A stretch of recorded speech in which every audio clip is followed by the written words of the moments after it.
Get ready to spend the next 2 hours with our three sports-loving ladies, Mia O'Brien, Lauren Brooks, and Taylor Dawes. Hey, hey. This is Helmets and Heels On 1010XL, switched on by First Coast Lighting and Fans. Upscale lighting, fans, and home decor. Show me what you got, pretty lady.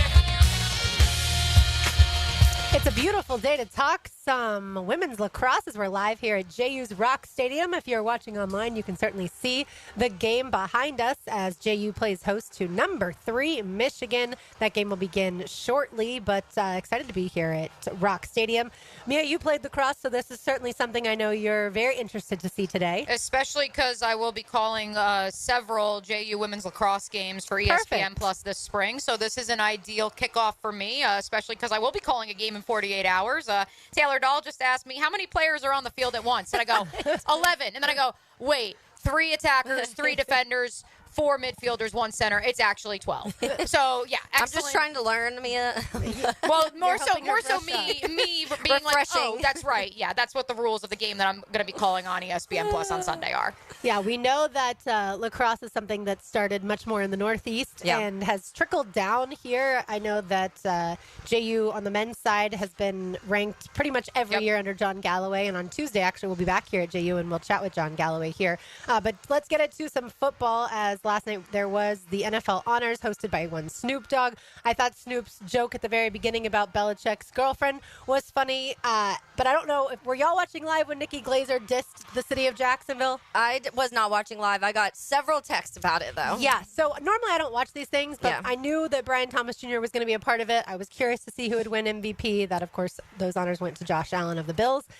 But I knew Brian Thomas Jr. was at least in the mix, so I wanted to watch. Like I said, I normally do not watch stuff like that. And so Nikki Glazer, the comedian, she's not very funny. She dissed Jacksonville, made a joke about how she's always had terrible times here, similar to Trevor Lawrence. And the camera, smartly, the producer, had the camera pan right to Brian Thomas Jr., who immediately shook his head.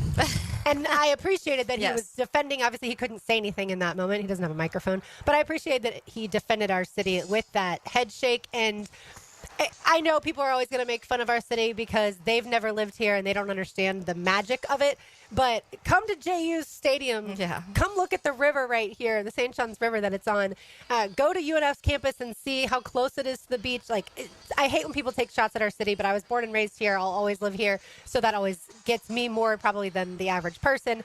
You also had Jaden Daniels as the Offensive Rookie of the Year. I don't think that was any surprise whatsoever. No. I know that's who I picked preseason. Jared Verse was the Defensive Rookie of the Year. Congrats to the former Florida State. That was mine, by the way. That was mine, too. Yep.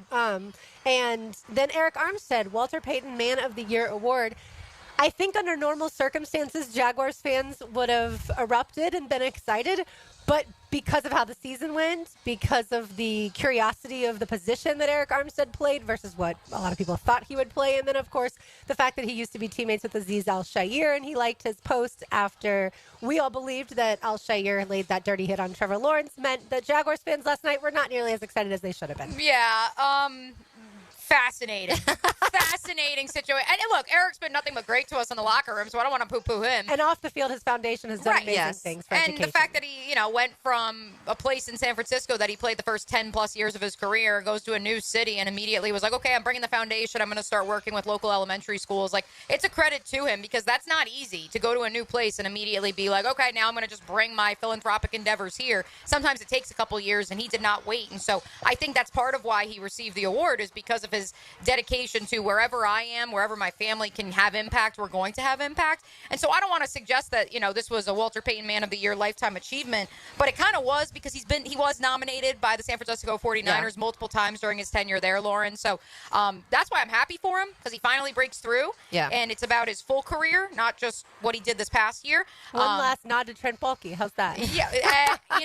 It's funny you should say, because I literally thought about that. I was like, I wonder where Trent is right now. I mean, he's probably somewhere in Atlantic Beach just hanging out and maybe, dancing in the street or something like that. But no, I was legitimately like, wow.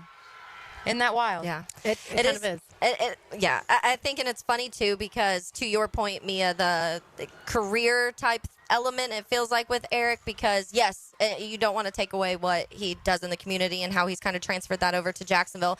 But also part of the Man of the Year award is also excellence on the field, and I'm not quite sure most people would say that it was an excellent on-the-field performance in this specific season. Yeah, a lot left to be desired from the defense overall. Yeah. And I'm sure if you got Eric Armstead and other guys like Foye Oluokun one-on-one and you were able to talk to them candidly about this past season and their defensive coordinator, who is no longer the defensive coordinator in Jacksonville, Ryan Nielsen.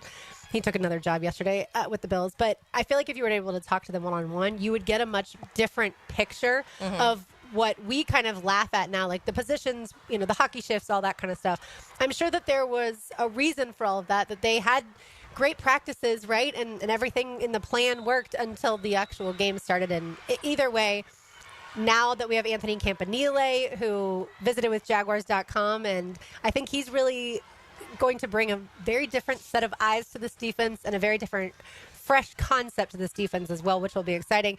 Back to the NFL honors. Josh Allen MVP. Any surprise there? A little bit, only because Lamar Jackson obviously has pretty much across the board in terms of the All-Pro, the first team accolades has pretty much, it's been Lamar at the quarterback position. Happy for Josh Allen to finally break through. Do you think Derrick Henry being the key factor as to why Josh won over Lamar? I do. And part of it, too, for me is I don't want, if there's Bills fans listening out there in Healigan Nation, I don't want this to come off the wrong way. I think part of it is people are like, man, Josh Allen is one of the best at his position. He's one of the best players in the National Football League. And this man cannot get past Patrick Mahomes. And I am sure that Josh Allen would be among the first to tell you he would rather have been playing this upcoming Sunday than accepting that award on stage last night. Yeah, unlike Cam Newton, right? But million and a half bonus for Josh Allen. Yes. $1.5 million. Adam Schefter tweeted that financed his wedding. If his wedding costs $1.5 million, that's a But also, I don't wedding. think the money, I don't even think that's at this point in time, I'm sure he would tell you. He would give it all up just to get past Patrick Mahomes and have a shot at the big dance. Absolutely. Yeah, I think that for Josh, and we had our little debate a few weeks ago of who we each thought, and honestly, each of us said we could have made an argument for anybody. I argued for Joe Burrow, and I still think Joe Burrow should have won. But he did get comeback player. But to the point of Josh Allen and why I do think he deserved to win, and I think a lot of it goes back to this offseason and how people were saying that this year was going to be kind of this rebuild year and he wasn't going to be able to he's losing all his weapons, losing Stephon Diggs, losing Gabe Davis. They couldn't really figure out the run game, and then this year he has the best year of his career when it comes to the turnovers have been way down. He also had the most rushing touchdowns, and people I don't think paid a lot of attention to that or enough attention to that aspect because they think kind of Lamar's that guy, but he outdid Lamar in that area this year. And so I do think that Josh Allen completely deserved it, but we could make a case for all of those guys that were on the list, obviously. As JU gets on the board first behind us here at Rock Stadium, ladies. A nice job by the Dolphins to really value the possession on that free possession shot. Typically, free possession shots, Taylor, since I know we're going to have lacrosse facts throughout today's broadcast, also known as 8-meter shots, essentially a penalty kick for soccer fans. Okay. And so typically you go right to the net and you try to score the goal right then and there. But an interesting decision to pull it back out by the Dolphins and pass it around the fan instead, and ends up with the first goal of the afternoon. Absolutely. Congrats to JU so far, 1-0. Typically, lacrosse scores are in the teens for people who don't really pay attention. So don't be surprised if it's like 15-13 or somewhere in that. It's not. It can be similar to soccer in some regards or hockey, but the scoring is going to be much higher than those sports. We argued for Joe Burrow, for Lamar Jackson, for Josh Allen. I mentioned Saquon Barkley. That's who won the Offensive Player of the Year. Mm-hmm. So everybody, the love was spread around to all those guys, as it should be, because the Eagles aren't in the Super Bowl without Saquon Barkley. But by the way, we didn't even mention Patrick Mahomes, or we didn't argue for Patrick Mahomes. We probably should have, because if you were to ask any single person who watches the NFL week in and week out, who's the MVP of all of the NFL, the answer is Patrick Mahomes. Do you know off the top of your head, Lauren, I have it pulled up now in front of me, how many MVPs, most valuable player for an entire season award, Tom Brady won in his career? I would guess only 2 or 3. 3. Okay. Correct. 2007, 2010, 2017. He won 2 Offensive Player of the Year awards in 2007 and 2010. He was the Super Bowl MVP, though, 5 times. Yeah. So that's why I look at the Patrick Mahomes situation. Right. Yeah. I look at the Patrick Mahomes situation. I know apparently he was a little disappointed that he did not make the Pro Bowl, that he wasn't voted in. Okay, like that's just the competitor in him because. But he also is never going to play at the Pro Bowl, Correct. and he's never going to go to NFL honors because he's always like, in the you're just freaking wasting Super our time Bowl. if we Correct. tell you. Correct. I mean, I think the All-Pro votes, those do. There is, I think, some sense of pride there. Right. But Which that's Josh why, Allen didn't get the All-Pro. No, Lamar did. Right, but did get the MVP. Right. And so that's where I look at this and I just say, you know what? If Tom Brady only had 3, like Patrick Mahomes, like it's okay. Yeah. One other thing. So Patrick Surtain, Defensive Player of the Year for the Broncos. Great job there. But one other thing to get to, Fred Taylor not getting enshrined in the Pro Football Hall of Fame this coming summer. The 4 guys that will be in, I think they're all great players. I don't know that any of them, though, were better than Fred Taylor. Like, that's where I have an argument a little bit with. And Sterling Sharp is a little different because he's the senior, so that's a different category than Freddie T. But the Jared Allen, the Eric Allen, Antonio Gates, all great in their own right. They all probably deserve a spot in the Hall. But you're talking about, to me, one of the best running backs to ever play the game, and he still has to make this, or he still has to wait his turn, and he still has to now, with a whole nother slew of guys that are incoming for the first time next year, it's just getting more and more difficult. And it feels like, and I know Prisco goes on a rant about this every year on Twitter too, it feels like it's because it's a diss to Jacksonville. Like, it's the small market. And people don't understand what Fred Taylor did. And I know Jim Moore didn't help the case yesterday when he didn't remember the name Fred Taylor, but if you talk to anyone who played against Freddie T, they will tell you he deserves to be in the Hall of Fame. No, but here's my thing. I was shocked at 3 of the 4 names. Antonio Gates was the only one who That's what I was about to say. That's one that I would argue hands down that he deserved 100%. And I would maybe say over Fred just because of the longevity of everything. And I also think that when you talk about tight end, like that is the name that you always put in as, okay, who are the best tight ends of all time? And that's name. And I do think that any fan base is going to argue their guys anyways, so we could probably have somebody on for each of these guys. Jared Allen has waited. Eric Allen has waited. Like, I respect that, and that's the whole log jam that, you know, we've talked to Shereen Williams about. But I would put Fred in hands down over the other 3. Right. Oh, I would put Fred in over the other 3. I would put Sharp is in a different category because he's senior. But the other 2, Jared Allen and Eric Allen. Right. I would also put, I don't know, Eli. And potentially, I would. See, I'm glad he didn't go in first ballot, though. Yeah, I mean, I'm okay with it, but also at the same time, like, I would have been fine with it because I would have just been like, whatever. But why have we shrunk it down to 4 people? Well, because that's what Shereen said last time she joined. I mean, I know their reasoning is they don't want it to be the Hall of Very Good, right? They don't want it to be watered down. I'm sorry. I feel like there's too many great players. Correct. Like, you don't have to have this argument, right? Like in the NBA with the Pro Basketball Hall of Fame, the Naismith Hall of Fame, you can make the argument like, all right, we're letting, like, there's a lot of people getting in here.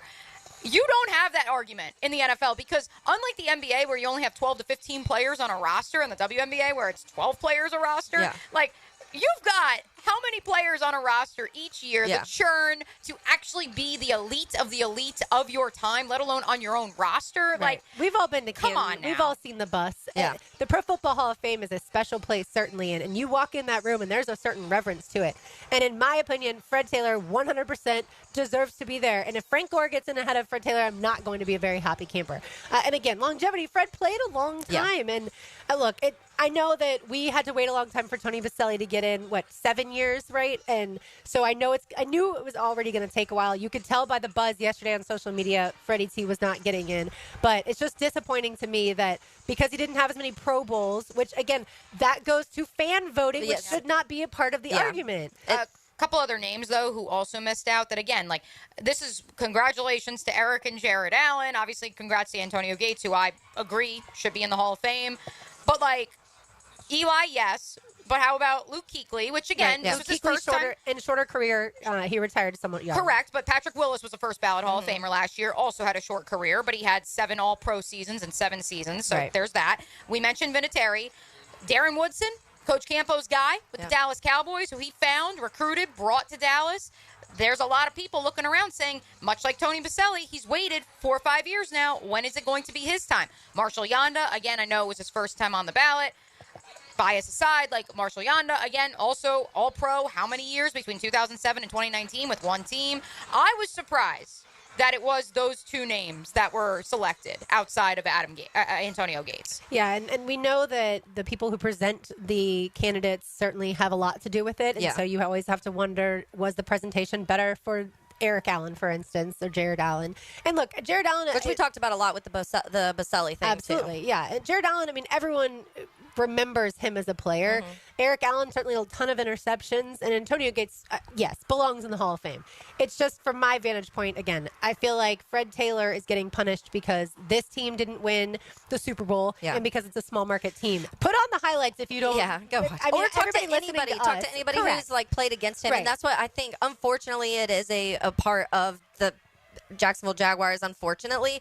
But I do think also that makes it even more special when they get in because because it's against all odds. Against everything else, they were still able to get in, and that's why it was obviously a fantastic feeling when Baselli got in, and then when Fred gets in, because he will, and he is a Hall of Famer. It's going to be that another moment just as amazing as that, because it is like, okay, we did it despite everybody trying to keep him out. Absolutely. All right, we'll continue to update you on the women's lacrosse game going on. We'll also talk Super Bowl on the other side. You are listening to Helmets and Heels on 1010XL 92.5 FM. I'm Paul Pozlesny, and you're listening to the best Jaguars coverage in Jacksonville on 1010XL 92.5 FM. Hey Jacksonville, Don here, the big cheese at Taco Lou. Well, everyone knows my wife Debbie is the real cheese at the Lou. We just do what we're told. We aren't a sports bar at all, but we have the best selection of the finest tequilas that Mexico has to offer, and that makes any basketball game more fun to watch. So come into Taco Lou in Jacksonville Beach, where we love sports and we love tacos with our tequila. If you're looking for a crew to help with your fiestas at home or work, Taco Lou caters, bringing the tacos to you. Taco Lou in Jax Beach, where tacos and sports go hand in hand. Mia here. You want to know what I'm so over? Resolutions. I mean, you're just kind of setting yourself up for a letdown, right? But you want to know what I am into? The revolution, hitting the road in a new Toyota from Arlington Toyota. So what do you say? Join the Arlington Toyota Revolution and save big with financing as low as 0% on select new Toyota models. 0%. Or join the revolution with up to $8,500 off select new Toyotas. I like saving $8,500, don't you? Plus, every new purchase from Arlington Toyota comes with Arlington's lifetime warranty. That's unlimited time and miles. And Arlington's 60-day exchange program. That's 60 days to love your new Toyota purchase or exchange it for one that you do. Now's the time to save big and join the revolution in a new Toyota from Arlington Toyota. Shop in person on Atlantic Boulevard, just a quarter mile east of 295, or online anytime at arlingtontoyota.com.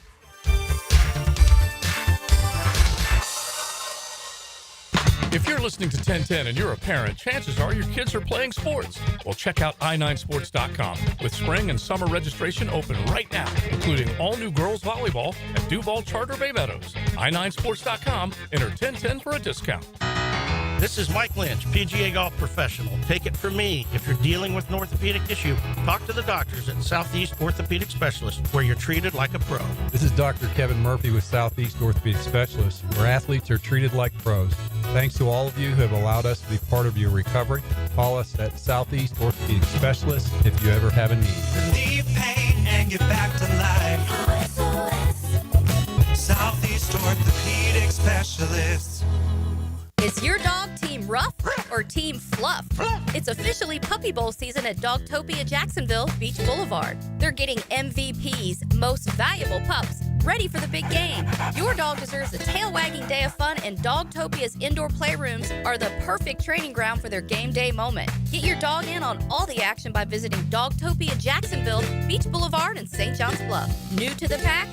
Enjoy a free day of daycare. Mention Puppy Bowl when booking to claim the offer.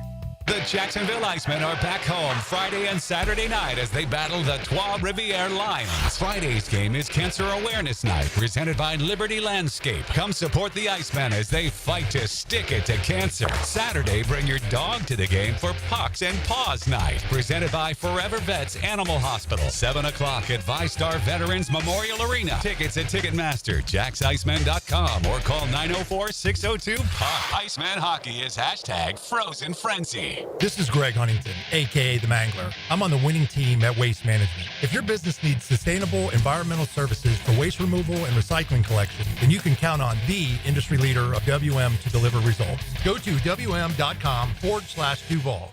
Mia here for MyBookie. It's finally here. A game so big we're not even supposed to say the name, where the Kansas City Chiefs take on the Philadelphia Eagles at the Caesars Superdome.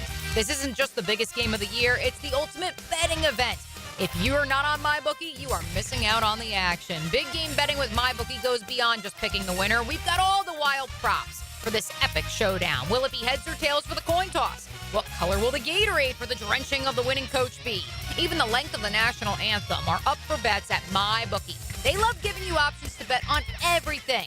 Make it easy to win and even easier to get paid with MyBookie, whether you deposit with crypto or credit. Bonuses await. And our new loyalty program gives you cash back just for playing. Bet on big game boosted parlays, live betting, and jackpots that can turn small bets into big wins.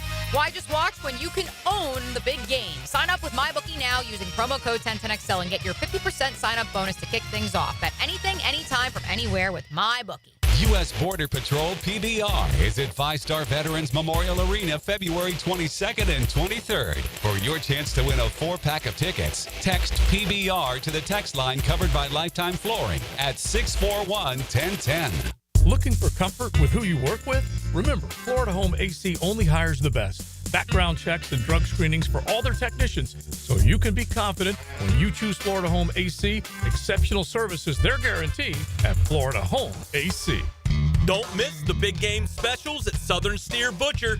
Check out our website for the big game snack attack, party combo, sampler combo, and the best buffalo dip you've ever had. For tasty tips and juicy breasts, choose Southern Steer Butcher. Have you tried golfing at the improved Cimarron Golf Club? If you haven't, tell you what, you're missing out on the best deal in Jacksonville. Now, many of you have received a postcard in the mail, and of course, if you bring that with you, $45 plus tax to play. That includes a cart, lunch, and a beer at the brand new Stone Barrel Tap House. Now, go to the website, that is CimarronGolfClub.com, and sign up for the Wild One Loyalty Program. That's the Wild One Loyalty Program, and get all of these specials emailed to you from Cimarron. 1010XL is presented by Farah & Farah, exclusive injury law firm of the Jacksonville Jaguars. Protecting you and your family. Call 396-5555. Jacksonville. This is Helmets and Heels. Kept classy by First Coast Lighting and Fans. Upscale lighting, fans, and home decor. On 1010XL. Mia O'Brien, Taylor Dahl, RJ Saunders. I'm Lauren Brooks with you, live here at JU's Rock Stadium. It is JU 2, Michigan 2, again, in the third-ranked team in the country in women's lacrosse. So good stuff going on just behind us. We have one final pick to make in the NFL. That's it. Our picks have come to an end. Are you sad? I lost. You did lose, but it was very close towards the end. You finished.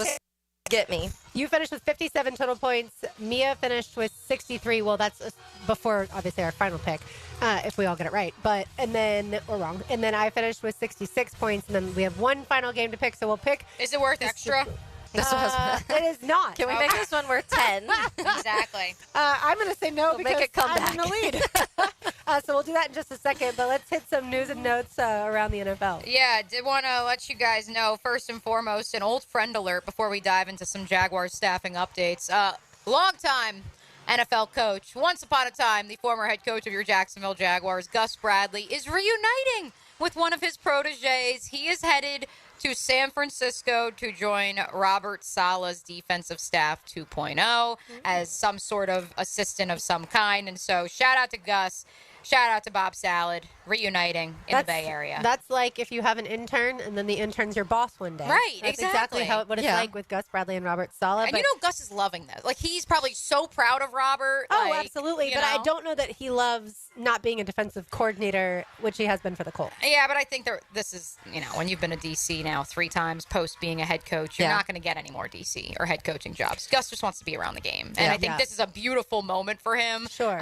So very excited for Gus to be joining forces with Robert Saleh. And he's not coming back to Jacksonville, which I know some people floated in my mentions. And I was like, why? Only Vance Joseph is allowed to do that, and that's because of a different ownership group from when he was the head coach of the Denver Broncos. To the Jaguars, speaking of, we go. A couple reported hires that are expected. Let's begin, Taylor. One that I know you were very proud of one of your Chicago brethren, one of my Iowish folks in Nicholas Moriano, formerly of CHGO, reported last night that former Bears running backs coach Chad Morton is expected to join Liam Cohen's staff following none other than Shane Waldron to Duval County. There was consideration, according to Nicholas, for Morton to go to Vegas to reunite with Pete Carroll, who he spent 10 years with in Seattle, but he has decided instead to follow Waldron to Jacksonville. What say you, Taylor? Is there a direct flight between Jacksonville and Chicago? Yeah, there is. Oh, I've taken it multiple times. Yeah. So And also, Taylor. it's like the weird parallels, and I was talking on another podcast about this, of all the parallels between the Jags and the Bears in the past, since like 2017, honestly. When the 2017 season happened for the Jags and they made it to the AFC Championship game, and then things kind of fell apart right after. Then the Bears had the 2018 season, and then things fell apart after. They've both been through multiple coaches. They both had multiple quarterbacks. Then thought they both got a quarterback in 2021. One is still with them, obviously Trevor, not Justin. But it's just been so many of the same things, and there also has been a lot of back and forth. Unfortunately, it's been things I don't love, like Nick Foles and Mike like Nick Glennon. Foles. I hope Kevin's listening right now as you said that. Like beginning with Nick Foles and Mike Glennon. Like those are ones that I did not want to transfer back and forth. But and I spoke on the Shane Waldron thing. Chad Morton, I honestly, the run game wasn't awesome last year, but I don't blame him for it. I think that some of it was Shane. They didn't use the backs the way they should have. DeAndre Swift is definitely not that like downhill, hard-nosed runner up the middle, and they tried to do that a lot with him, which was weird. Swift is just one of those guys that the open space guy. If he sees green, he's gone, but he's a very horizontal runner, and so not the downhill guy. And they kept trying to force that, so it wasn't working, and I don't know if it was lack of they didn't trust Roschon Johnson. Obviously, Khalil Herbert got traded in the middle of the season, so they lost that guy who Khalil Herbert had been more so the guy to force those missed tackles. He had a ton of broken tackles in the seasons before that, and so trading somebody like that really affected the line. But just like here too, the offensive line was a massive problem when it came to run blocking, and I do think that factored in too. And so I will say that in the sense of having a new guy in DeAndre Swift and bringing him in and kind of throwing him in to kind of take over this offense, there were games where there were flashes that Chad had worked with him well enough to kind of make the best of what Swift could be, which I think is a positive thing, because there were moments in the first 4 or 5 weeks where I was like, this is a disaster. Swift looks terrible. You're just going to honestly have to let Roschon Johnson have more time. By week 6, 7, 8, you started seeing flashes of DeAndre Swift, which I do think was directly correlated to him kind of obviously not still developing him. He's been in the league for a while, but kind of helping him in the sense of maybe this isn't your strongest suit, but let me get you to a point where you can be effective in certain games.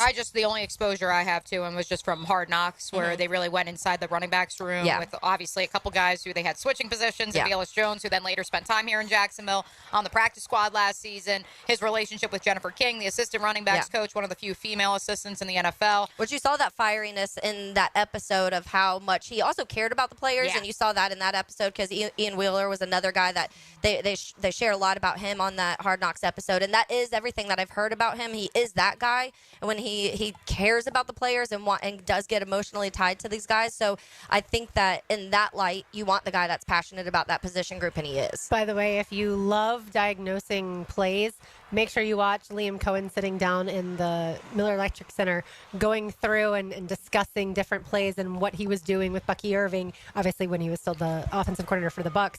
And so that to me is always fascinating, and I love hearing the different play call names as well. I feel like we need let's have him sit down and show him like the plays from last year and be like, tell us what went wrong. Where did Press have it wrong? Please tell us more. Diagnose our issues.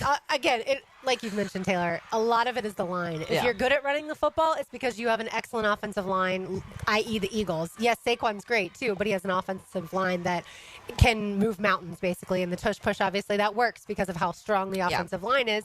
And the Jaguars, the Bears, certainly not in the category of really good offensive lines. One more expected hire for your Jacksonville Jaguars. For everyone who clamored for the old head, for everyone who said, my goodness, we are the team, no gray hair staff, May I introduce you to Ron Milas? Speaking of Gus Bradley, longtime friend of Gus, he followed him from San Diego, yes, back when the Chargers were there, to Las Vegas, to Indianapolis. I believe he's 61-year-old defensive assistant is expected to join the Jaguars as their DB's coach, according to Matt Zenitz of 247 and CBS Sports. Again, he previously worked for the Colts the last 3 years, Raiders, Chargers, Broncos, and Panthers. Knowing the Jaguars have also hired a secondary coach, I would expect this to look very similar to the power structure of last year, not in terms of the coverages. I'm saying in terms of the structure of the staff, in that last year, Chris Richard oversaw the entire secondary, maybe worked a little bit more with the safeties. Corey Robinson specifically worked with the defensive backs, and so I would expect Milas to have that role. And just letting everyone know, you don't have to be old to have gray hair. Lots of young people have gray hair for those out there. Just going to defend some of those types of people. All right, let's pick the Super Bowl game before we welcome in JU Athletics Director Alex Ricker-Gilbert. Who you got, Taylor? I'm going to go Philly. Okay. I know. God bless you. I know. I feel like something has to. Yeah, I'm a loser this year, and I've got to do something bold, even though it's not. If I win, it's 10 points. So. By the way, the Eagles are only a 1 point underdog, so it's not like. And the spread started with the Eagles 1.5 point underdogs, and it's moved a little bit. So it's not like Vegas doesn't know who's winning this game. Well, and it's interesting. I was hearing Leon Searcy talk about this the other day when they were on prime time. They were discussing the game, and they were arguing the little jury thing that they do. Yeah. And Leon was saying, talking about the weakness, if you can point at any weakness in Kansas City, he was talking about the tackles and how the tackles, their interior is very strong, and you would take all three of their interior offensive linemen in a second, but their tackles are a little bit weaker, and how the Eagles defensive line already takes advantage of that for a lot of teams. So he does see a game where Mahomes is going to have to probably create some more things and leave the pocket a lot more than maybe he's had to in some of these other games. So hearing that, I was like, okay, with this, there also are a lot of big injuries, by the way. It'll be interesting to see the injury report. Especially for the Eagles. Yeah, and so that's whatever Kansas City did to them. Demetrius Harvey tweeted out, I thought this was so funny. Come on, NFL refs. Why'd you have to do Yeah, why did you poison the Eagles hotel room? Why did you implant the sickening? Yeah, right, I'm just trying to find some light here. Yeah, exactly. All right, Taylor's got Philly. Who you got? Oh, I'm taking the Chiefs. Yeah. I mean, unfortunately, until I'm proven otherwise, I'm going to continue to take Patrick Mahomes in Kansas City. And look, if we were picking NBA games when Jordan played, I wouldn't have picked against Jordan. Exactly. Yeah. It's the same thing. And it's the same thing as Tom Brady, who, by the way, did lose 2 Super Bowls. Yeah. Right. To Philly, by the way. Tom Brady losing to Philly. Right. But it also, I think that... So he lost 3 Super Bowls. My apologies. 2 to the Giants, 1 to Philly. Yeah. It is funny, too, because I saw this thing where it was the projection or the betting odds or whatever of who could win the Super Bowl MVP. And obviously it's Patrick Mahomes for Kansas City, and then it was Saquon for the Eagles. And I was like, imagine being Jalen Hurts. And he's like, hello. He doesn't care because it got him back to the big game. So he's all right with it. Yeah. By the way, for those of you playing out mybookie.ag, not only a ton of props that you can check out, but yes, the main betting lines that you're looking for. The Chiefs are 1-point favorites. You can get both teams at minus money on the money line. The total is at 49, ladies, which that's what I'm fascinated by, because I feel like everyone and their mother would take the over in this game, knowing what both of these offenses can do, which means that we're going to have a 20-12 clunker or something like that. Yeah, I don't think it'll be a clunker, but I wouldn't be surprised if it goes a little bit under that 49. Because both these defenses have been a big part of both teams getting here. The Chiefs haven't allowed a running back all season to go for over 100 yards, so... Come on, Saquon. Right, Saquon certainly could do it, but I also wouldn't be surprised if Saquon gets 120 and the Chiefs still find a way to win. Or he has 99 yards. But Patrick Mahomes finds a way. I think Andy Reid is a much better coach than Nick Sirianni, and so when it comes down to it, I think when you have the best quarterback on the field, one of the best head coaches to ever do it, one of the best tight ends to ever do it, they just find a way. I'm not necessarily cheering for either team. I don't really care. I just want a really good game. As cliche as that is, that's really what I want. It's our last football game that counts until August. But look, I do think at the end of the day, if Jalen Hurts can win, his legacy certainly changes. I'm glad you brought that up, Lauren. Not only his legacy, and I brought this up in a call and I did with South Florida Radio this morning, the legacy of Howie Roseman and Jeffrey Lurie, and also the Philadelphia Eagles over the last 10 to 12 years at large. If they are to win, even if they don't win on Sunday, they have been to 3 Super Bowls in the last 8 years. As it was illustrated yesterday, I believe it was Adam Rank who did such a great job illustrating it, unless I'm getting my shows confused. This is an Eagles fan base that acts as if they are poverty-stricken, they never win anything, they're last in the league, and this, that, and the other. And it just boggles my mind, but it also speaks to what Howie and Jeffrey Lurie have been able to do despite all of the outside noise of they're too involved. They picked the coordinators, how they picked the head coach. They said goodbye to Doug because he wouldn't get rid of press. Like, because of all that outside noise, I don't think we are appreciating the greatness of talent evaluation and roster construction under Howie Roseman in Philly. Yeah, and the comparison, I don't know if you guys saw the graphic, but the comparison of how the two teams were built, the vast majority of Philly starters are all drafted. And so Kansas City has a decent, but they had several starters that they've picked, obviously a Juwan Taylor, guys like that, they've picked and plucked throughout, and Philly doesn't do that often. No. Whatever way gets you to the Super Bowl is the way you're going to do it, and it should be fun on Sunday. We will turn our attention to Jacksonville University Athletics as Alex Ricker-Gilbert joins us on the other side, the athletic director here. You are listening to Helmets and Heels on 1010XL 92.5 FM. Your home for Florida Gators basketball is 1010XL. It's another top 10 matchup as the Gators tangle with the top-ranked Tigers. Florida, Auburn, Saturday at 4 on 1010XL. Lauren Brooks here. At Hodges Mazda, they're proud of their solid reputation in the Jacksonville community. As your hometown Mazda dealer, their high customer service standards and their huge inventory of both new and used cars provide their customers a consistently first-rate car buying experience. Their professional and non-commissioned sales team will put your best interests first without exception. And all new vehicle purchases include the Hodges Mazda Protection Package. Visit them online at HodgesMazda.com or stop in today to learn more and discover the Hodges Mazda difference.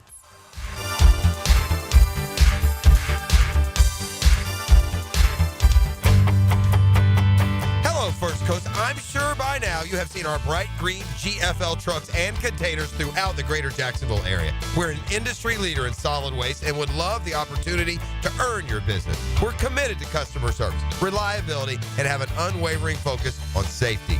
Whether commercial or construction, let us haul your waste away. Call 904-760-5880 to get a quote today from GFL, Green for Life. Give a unique gift this Valentine's Day to that special person in your life with a custom-made candle or body care product from Wick, a candle bar.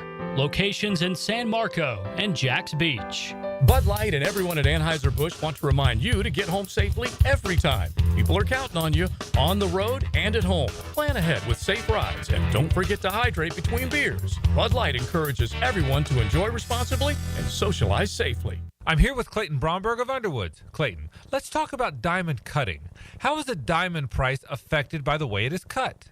Frank, that's probably the most important question asked about diamonds, because the trade-off between a diamond cut for maximum beauty and one that's not is the diamond's carat weight. You see, diamond cutters buy rough diamonds based on quality and weight. So as they cut the rough diamond, everything cut away affects profits. However, there's specific known cutting parameters, and each deviation from these means they have a heavier, less beautiful diamond. Unfortunately, a customer can't detect all those cutting imperfections. They need expert help about a diamond's cut grade. You see, for any round diamond of a particular color, clarity, and carat weight, there are as many as 10 different prices that can vary by as much as 50%.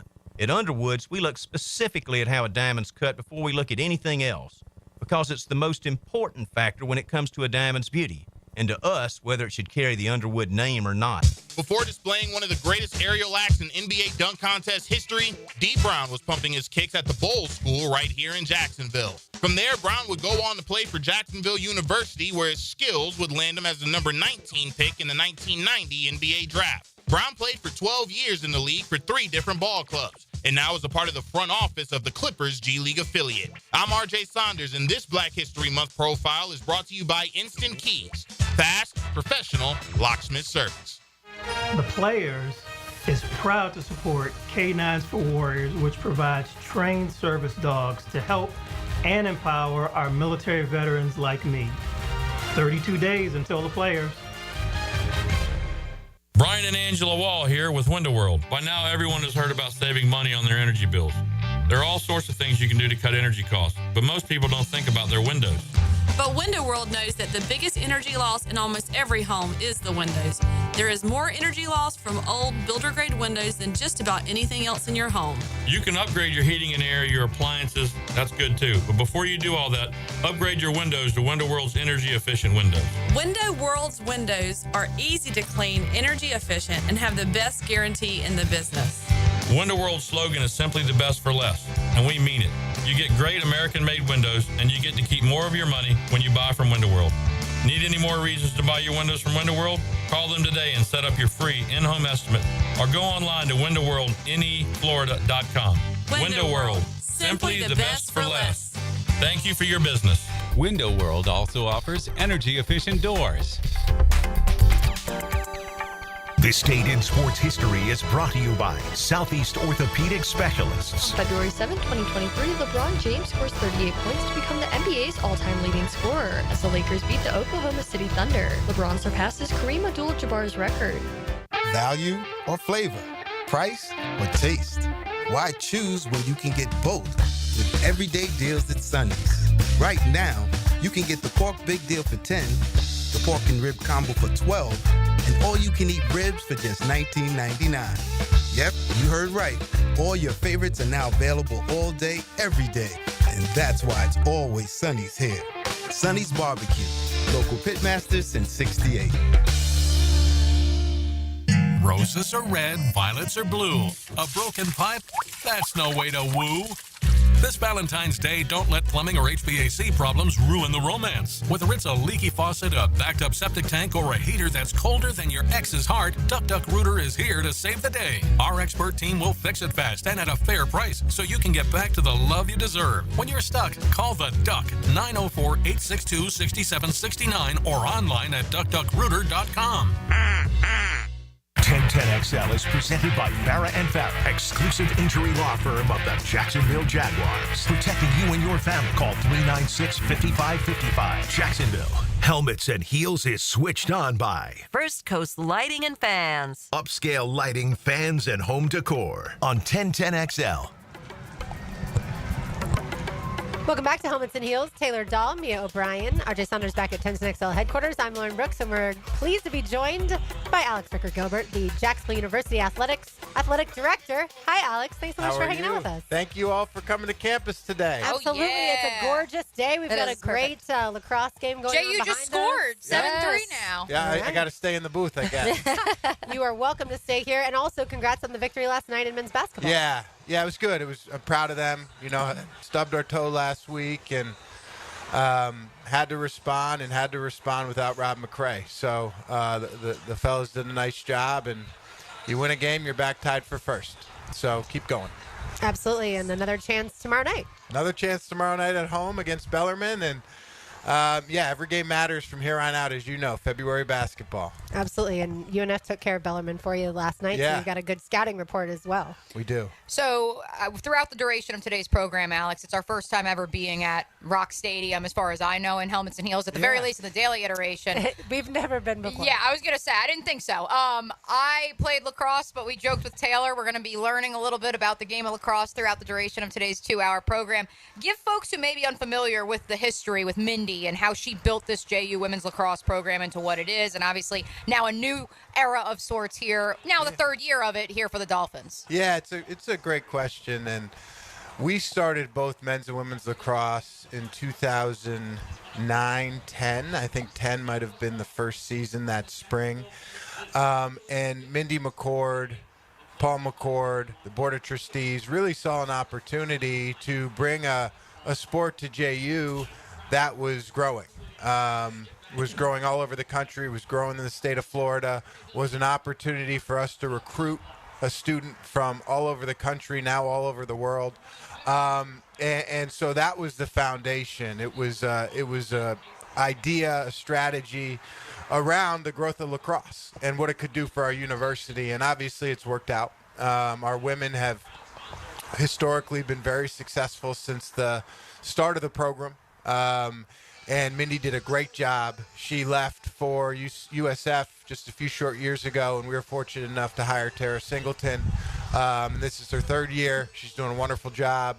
Won the championship her first year, won the regular season championship her second year. Not bad. Not bad. Not bad. And John Galloway, our men's coach, has transformed the program. He's been an unbelievable leader for our guys. He's been an unbelievable leader for our university. And what I'll brag on with John is we are in the last 3 years, we have the second best winning percentage in the country in the sport of men's lacrosse. And so he's built a culture, he's built a program that we're proud of. And there's a lot of excitement in North Florida about lacrosse. We play Duke tomorrow. Obviously, Michigan women today. There's a nice crowd on a noon on Friday. Tomorrow, I expect on a Saturday, beautiful day, this place to be really busy, really crowded. It's going to be a lot of young kids from North Florida who are now playing lacrosse, and you wouldn't have said that 10 years ago. And I think John and Tara and the programs are a big reason for that. And so I'm proud of that. Yeah, it's definitely, we were talking about it earlier because it's a sport I'm not as familiar with, so I've been learning more and more about it, and so today is a great way to kind of get thrown into that, Alex. But one of the Dolphins were picked to be, for the coaches poll, to finish second this season. So tell us a little bit about that combination of players returning, players added this season to kind of give this excitement of another good season for them. Yeah, I think we used the second place pick as motivation. Behind, who was it? Coastal Carolina, Okay. who beat us in the championship last year. Funnily enough, Coastal Carolina's head coach is our head coach's best friend. So there's a little extra rivalry. Yeah, a little rivalry there. But, I think our foundation is built. Our foundation is laid. We have an expectation to win the championship in women's lacrosse every year. And so even though we aren't necessarily by preseason ranking standards, the ones being hunted, we always feel as though we are in the league. But this provides us a different opportunity to be the hunter. Yes. If they don't think we're going to win, okay. Let's go prove the people wrong who don't think we're going to win. And we've got a great mix of veteran student athletes, young student athletes who are really contributing on the field. And so I love that because when you have freshmen and sophomores playing and competing at a high level, it means the future's bright, not just the present. So for people who don't know, there are 7 teams in lacrosse in the ASUN, but that will be expanding soon. Yes. Yeah, so 7 women's teams, 6 men's teams. On the women's side, we are adding the University of Delaware for 2026 and Austin Peay for 2026. And what I will just offer about the sport of women's lacrosse, it's easily the fastest growing Division I sport out there. Every year there are multiple schools adding women's lacrosse to their portfolio, if you will. Florida State's has just added a program. They're starting their first season in 2026. Mindy went down for USF. They start their first season this year. First games this weekend, probably today. Clemson recently added. So it's a real growth opportunity for women's lacrosse. It's really exciting. JU Athletic Director Alex Ricker-Gilbert, kind enough to carve out a few minutes for us here on Helmets and Heels as we are live at Rock Stadium. He's trying to watch the game. Yes, we set him up in a blocking perfect his position. I know he's locked in as I do a little play-by-play here. Michigan now on the offensive. We thought JU may have a look at a goal there.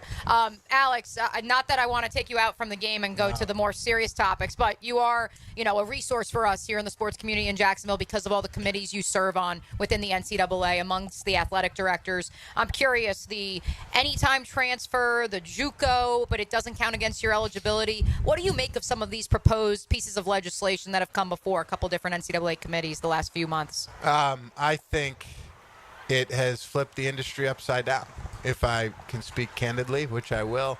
I tell people all the time to try to correlate what's going on. If I were to have gone asleep 5 years ago and woken up today, 5 years ago as the AD, woken up today as the AD, I wouldn't know the industry. We've moved so quickly to change fundamental rules, a lot of which it's good that we've changed, but because of the speed, it's created a lot of chaos. And people talk about NIL and the compensation piece, but I think the biggest disruptor in the whole space has been the anytime transfer rule, because that proliferates the NIL conversation. If you're able to transfer to 5 different schools or whatever, 4 different schools in 5 years, it makes that conversation that much more lucrative for these young men and women. And so if we stuck with a rule that was one-time transfer, you wouldn't have the same disruption. You could still have you could still have the compensation, you could still have the NIL, you can still have the additional benefits. But I think if we were to have tightened up the transfer rule, and there are reasons why we couldn't, mostly legal, I think you wouldn't see as much disruption. And that's what worries me, because you're teaching lessons around as soon as something goes wrong, you can quit and go somewhere else. Or if it goes right, you can take right. more money and go Exactly. Yeah. I mean, any way you look at it, that's absolutely right. So, and I worry about graduation rates. I worry about if there's even an importance on that going forward. And I think, it's going to be really up to the schools and what they value. And so I think we've got a lot of work to do to get this thing sort of where it's tenable for Division I, and we're a long way off. Yeah, people who've never worked in college athletics don't understand what compliance officers must go through on a daily basis now, because it used to be all about the standard academic progress, and those rates mattered so much, and it's about your student athletes progressing in school to a degree. Obviously now no one cares at all about academic rates or degrees, other than people like you who actually get to know the student athletes one-on-one. And I think for me, Alex, what bothers me the most is a student athlete who does not enter the portal, but gets all sorts of offers financially to go to other schools. They didn't even enter the portal. They don't need any of those offers. And yet that is what happens. And of course, the NCAA can't actually do anything about it. Yeah, there's still, even though there's more freedom, there's still rule breakers with the rules that we have. Right. And I that's always going to be how it goes. And now and the other part of it is you have agents that have entered this mix. Yeah. And there are agents that are good agents, and there are agents like anything that are not good agents. And they're in it for selfish reasons. They don't have the student athlete's best interest at heart. And that other variable now, where we have third parties that are able to negotiate for student athletes, even when they're not in the portal, is problematic. Yeah, we were talking actually probably a month or so ago about the agent side of things, because we were hearing that some NIL, when it comes to NIL deals, agents are asking for like 20% of what kids are making, and then in the NFL it's like 3 to 5% these agents are. So they're definitely scamming some of these kids, which is an unfortunate part of all of this. Before we let you go, I want to ask you a little bit about the schedule building, because obviously there's a lot of sports, and a lot of them kicking off right now. This is that time of year where everything starts kind of going, when there's baseball, basketball, lacrosse, everything going on. But this Michigan, I think second or third ranked right now. They have Navy coming up, a ranked team later in the season. Florida's a ranked team. What goes into building these schedules, especially as they add more and more lacrosse teams across the country? Yeah, it's a constant conversation with the coaching staffs. We try to give them autonomy for how they want to build their schedules. Obviously, we provide feedback and thoughts on where the program is and what we're trying to do. And in a sport like lacrosse, ultimately we're building to the league play, right? And you play teams like Michigan, you play teams like Navy, you play teams like Cornell, you play teams like Florida. You're going to be better prepared. The balance is you want to make sure that you're keeping the kids' confidence up, right? And so you want to mix in games that are more also like opponents, opponents that you'll see in conference. And so that's what we try to do. We try to play really difficult schedules, but at the same time, we have to understand that we need to make sure that we're ready come league play. And being ready also includes having enough confidence to win that league. And it certainly helps for a team like Michigan to say to them, hey, do you want to come down to 75-degree Jacksonville and play on February 7th? I think that they would sign up for that any day of the week. Similar to baseball. Yeah, that's right. They're like, come on down. Right, yeah, come on down. A lot of home games. As we send you off, Alex, so you can actually enjoy this game. JU Day, Tuesday. Tell us more about what we're going to be doing, what 1010XL is going to be involved with. Yeah, so we're thrilled to have you all out here. We are having 4 of the shows out on Tuesday, February 11th, and it should be a fun day, right? You're great partners of ours. We appreciate so much all that you do for Jacksonville University and Jacksonville Athletics, but we're trying to continue to build support around our athletic programs, and we're doing it through an auction. And we've got incredible prizes, auction items, I should say, from a Jaylen Brown signed jersey from the Celtics to a Ken Griffey Jr. signed jersey to a trip to Lake Tahoe to a trip to a behind-the-scenes tour of the New York Stock Exchange. So there's a lot of cool opportunities within the auction, but more than anything else, it's a great way to promote our partnership and promote JU Athletics, so we appreciate that. Yes, the drill, our show, XL Primetime, and the Fringes Show will all be here live at the Kennedy Center on Tuesday, so come on out and we'll tell people more about the auction on that day. Alex, thanks so much for your time. Thank you. Appreciate it. And like Mia said, get back to watching that game. We'll get it back to Jaguars football on the other side. Check in with Ben Guestling from up in Minnesota. You are listening to Helmets and Heels on 1010XL 92.5 FM. Now you can watch 1010XL shows all day on X, Facebook, and YouTube. Brought to you by MyBookie. Experience Vegas from the comfort of your phone anytime, anywhere. Sign up today. Use promo code 1010XL. Knock, knock. What? Knock, knock. Who's there? 1010XL. An ACL tear can be a devastating injury with prolonged pain and rehabilitation. Hi, I'm Dr. George Bari. I'm a sports medicine orthopedic surgeon who grew up right here in Jacksonville and then went on to train with the world-renowned Dr. James Andrews. At Bari Orthopedics, we use the most current techniques to get you back on the field with less pain and quicker rehabilitation. We treat all types of sports injuries with the newest techniques available. Please call us for consultation or visit BariOrthopedics.com. Find out more at BariOrthopedics.com. That's BAHRI Orthopedics.com. Value or flavor? Price or taste? Why choose when you can get both with everyday deals at Sonny's? Right now, you can get the pork big deal for $10, the pork and rib combo for $12, and all you can eat ribs for just $19.99. Yep, you heard right. All your favorites are now available all day, every day. And that's why it's always Sonny's here. Sonny's Barbecue. Local pitmasters since '68. Mia here since 1982. Closets by Design has specialized in creating dream spaces for every budget. My designer, Francis, made this process so easy. One-on-one at my house, we designed a walk-in closet that's beautiful and incredibly functional for me and old Beau Valentine. So you guys, you're included in this process too. Call today to schedule your free in-home consultation at 1-800-293-3744 or visit closetsbydesign.com and take advantage of extended savings this month. Get 40% off and another 15% off with 18-month special financing. Closets by Design at 1-800-293-3744.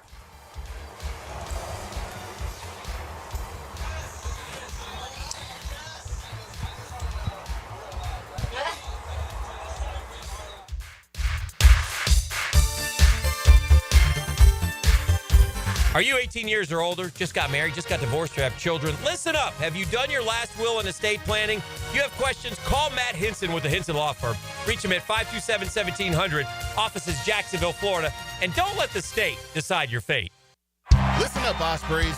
UNF Homecoming Week is just around the corner. You don't want to miss the festivities, especially the Birds of Trade, as the UNF men's basketball team hosts Bellarmine Thursday, February 6th, and FGCU Saturday, February 8th at UNF Arena, tipping off at 5.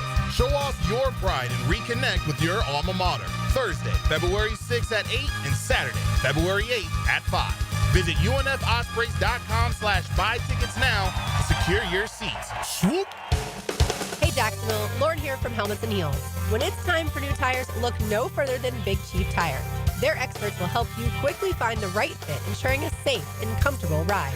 With quality options, fair prices, and quick installation, you'll be back on the road in no time. Visit WeKeepJacksRollin.com or call 904-932-0950 to schedule your appointment and roll into 2025 with even greater confidence guaranteed. Big Chief Tire keeps Jacks rolling. We don't have too many cold nights on the First Coast, but when the temperature drops, you want to hit the heat button and warm up. That's where Florida Home comes in. They're the AC experts in Jacksonville, and the importance of keeping your heating system in good working order is really important. If it stops working when it gets cooler, Florida Home will leap into action and provide you with the best solution. Heater and heat pump repair service and new system installation. They do it all. Just call Florida Home AC at 777-4300, the official heating and AC partner of the Jaguars. Mia here for MyBookie. It's finally here. A game so big we're not even supposed to say the name, where the Kansas City Chiefs take on the Philadelphia Eagles at the Caesars Superdome. This isn't just the biggest game of the year, it's the ultimate betting event. If you are not on MyBookie, you are missing out on the action. Big game betting with MyBookie goes beyond just picking the winner. We've got all the wild props for this epic showdown. Will it be heads or tails for the coin toss? What color will the Gatorade for the drenching of the winning coach be? Even the length of the national anthem are up for bets at MyBookie. They love giving you options to bet on everything. Make it easy to win and even easier to get paid with MyBookie, whether you deposit with crypto or credit. Bonuses await. And our new loyalty program gives you cash back just for playing. Bet on big game boosted parlays, live betting, and jackpots that can turn small bets into big wins. Why just watch when you can own the big game? Sign up with MyBookie now using promo code 1010XL and get your 50% sign-up bonus to kick things off. Bet anything, anytime, from anywhere with MyBookie. Home of the Jaguars. WJXL AM Jacksonville Beach. WJXL FM Jacksonville Beach. New year, new club. This is Joe C., and I'm proud to be a member of Southampton. And with the popularity of golf, getting a tee time is tough. But with membership comes member privileges. Enjoy clubhouse dining, expanded practice area, focusing on all parts of your game. And right now, you can join with an annual commitment and get a $1,000 discount, plus $500 of Pro Shop credit. All the details are online at golfsouthampton.com or call 287-PLAY and make a tee time today at the Golf Club of Southampton. Mark Watson with Hardball Creative. If you have a school, team, or group that would benefit from a team store, you're in luck because we now offer team stores. Check us out at hardballcreative.com. Hardball Creative. Hardball does it all. Joe C. for Blossman Gas. They've been providing hometown service and the comforts of propane to home and businesses since 1951. Imagine movie night spent around glowing gas fireplace logs, cookouts in the backyard with your propane grill, or laundry done faster with your gas dryer. Blossman has a wide variety of gas appliances to fit your needs. Propane delivery, gas appliances, and a full-service team. Blossman Gas is your local company for everything propane. Blossman Gas, log on, blossmangas.com, and check out the Blossman difference. This is Molly McDonald with your 1010XL Southeast Orthopedic Specialist local sports update. The North Florida Ospreys moved their winning streak to 3 last night after taking down the Bellarmine Knights 95-88. Bellarmine fought hard in attempting a second-half comeback, but the Ospreys held them off. Ospreys sophomore guard Josiah Miles had a sensational night, having a team-high 22 points with 8 rebounds. Head coach Matthew Driscoll postgame on the win. Really super proud of the fact that we won. You never, ever can take for granted not only how hard it is every single night. Nobody's going to stop. Nobody's going to quit. I made a comment today that when you play these guys, it's like killing yourself with 1,000 paper cuts. It's just like they're just keep coming after you and coming after you and coming after you. And to their credit, they did that. North Florida will stay at home hosting FGCU tomorrow at 5. It's 76 degrees at 1 o'clock. Time in temp brought to you by Bueller Air and Plumbing. Stay cooler with Bueller. 1010XL is presented by Farah & Farah, exclusive injury law firm of the Jacksonville Jaguars. Protecting you and your family. Call 396-5555. Jacksonville. Light up your lunch with Helmets and Heels. Presented by First Coast Lighting and Fans. On 1010XL. 1 o'clock hour is here, and we are excited to welcome a first-timer to the Helmets and Heels ranks, Ben Guestling, kind enough to join us from the Star Tribune up in Minneapolis. Ben, thanks so much for hopping on with us as we take a deeper dive into the Jaguars' new offensive coordinator. Absolutely. Thanks for having me. I feel like I've been doing Grant Udinsky radio around the country this month, and he's a fun guy to talk about, so I'm looking forward to chatting with you. Well, Ben, we've now been told not only by Tatum Everett, one of my good friends, the reporter for the team reporter, I should say, for the Vikings, but also I know Lauren referenced a podcast or another radio show she listened to you that you were on, and apparently you are the one person who really has spent a significant amount of one-on-one time in the media in Minneapolis with Grant, because obviously most assistant coaches outside of the coordinators aren't made available on a weekly basis in the National Football League. And so, let's start big picture here. Not only who is Grant Udinski, but also how did you come to be told, hey, maybe you should have a couple conversations with this young cat? Yeah, so the story on this is kind of funny. I was in Kevin O'Connell's office. This would have been summer of 23, talking to him for a story, just kind of a season preview interview with the coach kind of thing that, most beat writers end up doing. And Grant Udinski at this point is still kind of in a little bit of an administrative role, but they've given him some additional duties, and he buzzes in on a walkie-talkie, and O'Connell kind of gets this amused look on his face of, okay, yeah, what are you working on now, or something like that. And he hangs up, and I said, who is that? And he says, oh, Grant Udinski. He's going to be the guy that in 10 years you guys are all saying I should be fired and he should be the head coach, because he's like this 27-year-old at the time. He's brilliant. He's kind of administratively, he's got some things to work on. That's probably not his best skill set, but he knows football on this crazy level. And they hired him initially as like a chief of staff kind of role. And O'Connell said they get talking to him, and it was like interviewing a guy that knows how to build a car from scratch for a job at a car wash. They basically figured out this guy is all football.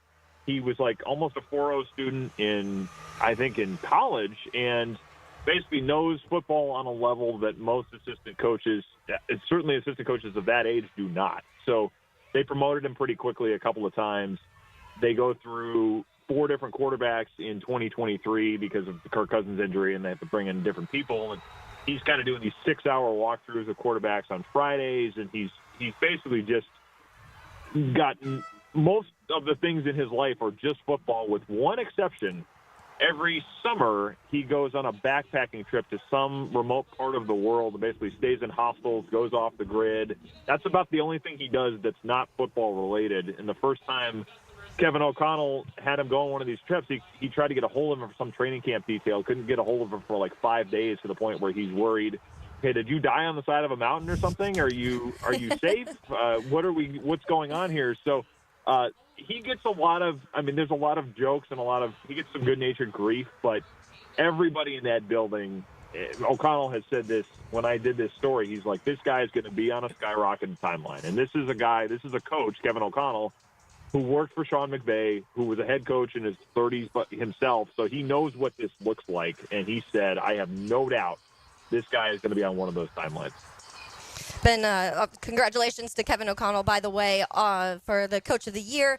And I loved that quote when the building a car. It speaks to the preparedness, but also the obsession for football, which I do feel like has lacked in Jacksonville a little bit in certain areas when it comes to the coaching staff, when it comes to players at times. But we talk a lot about, and you talked about it in your article, but in general, we've had this conversation on Helmets and Heels several times about the mentorship and that relationship between a coach and a quarterback and how important that is. And this last year, we saw Sam Darnold, who everyone had kind of given up on, have the season he has. But I think in Minnesota, it even goes beyond that. It goes to a J.J. McCarthy and a Josh Dobbs and even Kirk Cousins in previous years. And Udinski's part in that. What can you tell us just about that relationship between him and those quarterbacks and how that has transferred out onto the football field? Yeah, it's been a big part of, I imagine it's a big part of why he got this job, because they're probably looking at this for Trevor Lawrence and saying this is something that could be really helpful.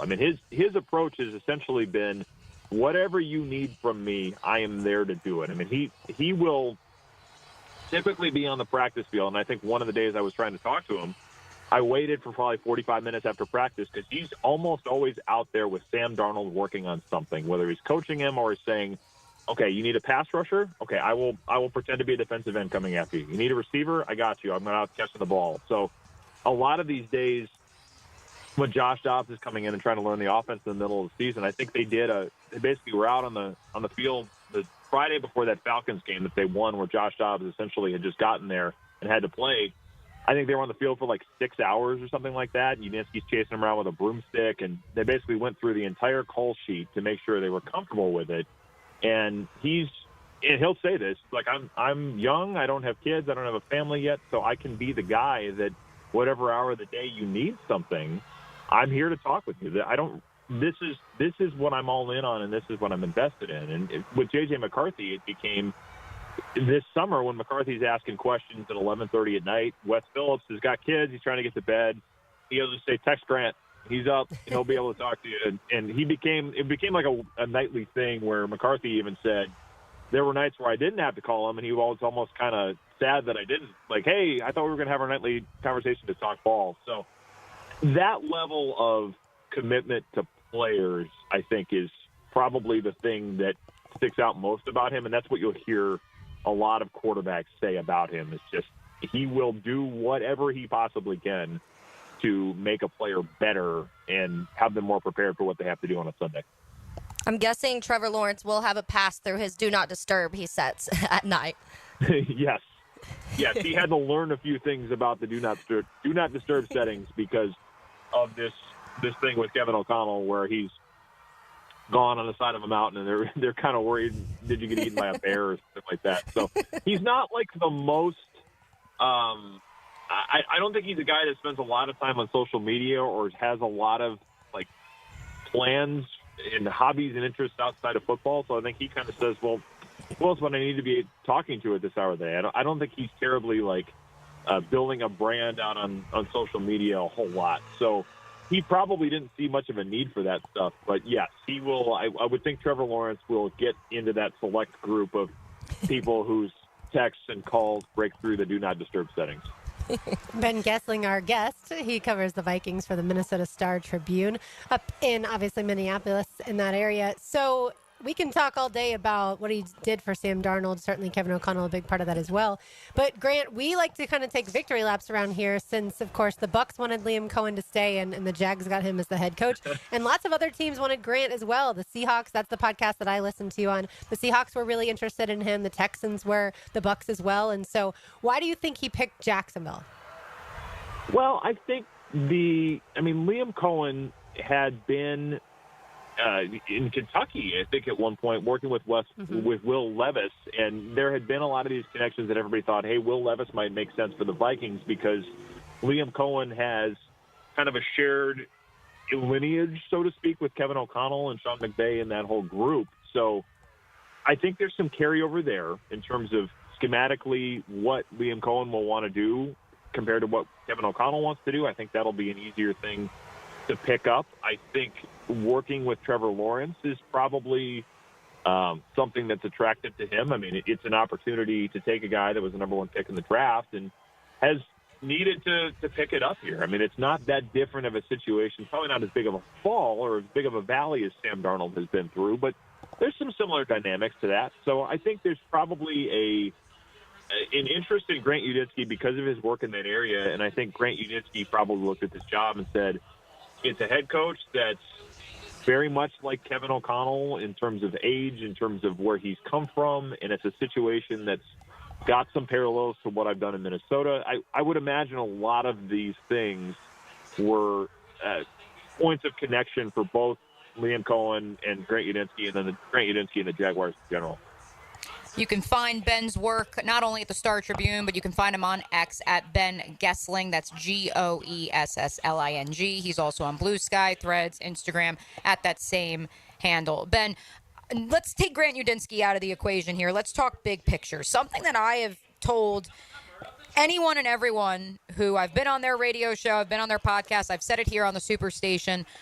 I believe that for many folks in this town, it is going to be a little bit uncomfortable getting used to a 39-year-old head coach and a coaching staff that, as of this writing, has one staff member over the age of 48. And obviously, Liam Cohen didn't just come up with that archetype out of nowhere. He clearly took it from Sean McVay, his mentor. He clearly took it from Kevin O'Connell, his contemporary under the Rams' tutelage. And so I'm curious, what was the reaction to Kevin O'Connell's hiring and perhaps a vastly different makeup of the staff and the personnel in that football building comparatively to what Mike Zimmer and previous Vikings coaches had organized their structure as. Yeah, I mean, there's no doubt it was completely different. I mean, the youngest coaches on Mike Zimmer's staff quite often were the children of one of the other coaches on the staff. I mean, Clint Kubiak, Adam Zimmer, the late Adam Zimmer, a lot of the guys on that staff that were under the age of 40 or, kind of in that neighborhood were typically their parents were on the staff. So it was a dramatically different thing. There was some pushback to O'Connell's youth. Kwesi Adofo-Mensah, the GM, was also in his early 40s when they hired him. So I think you saw some of that where people are like, wow, these guys old enough to do this.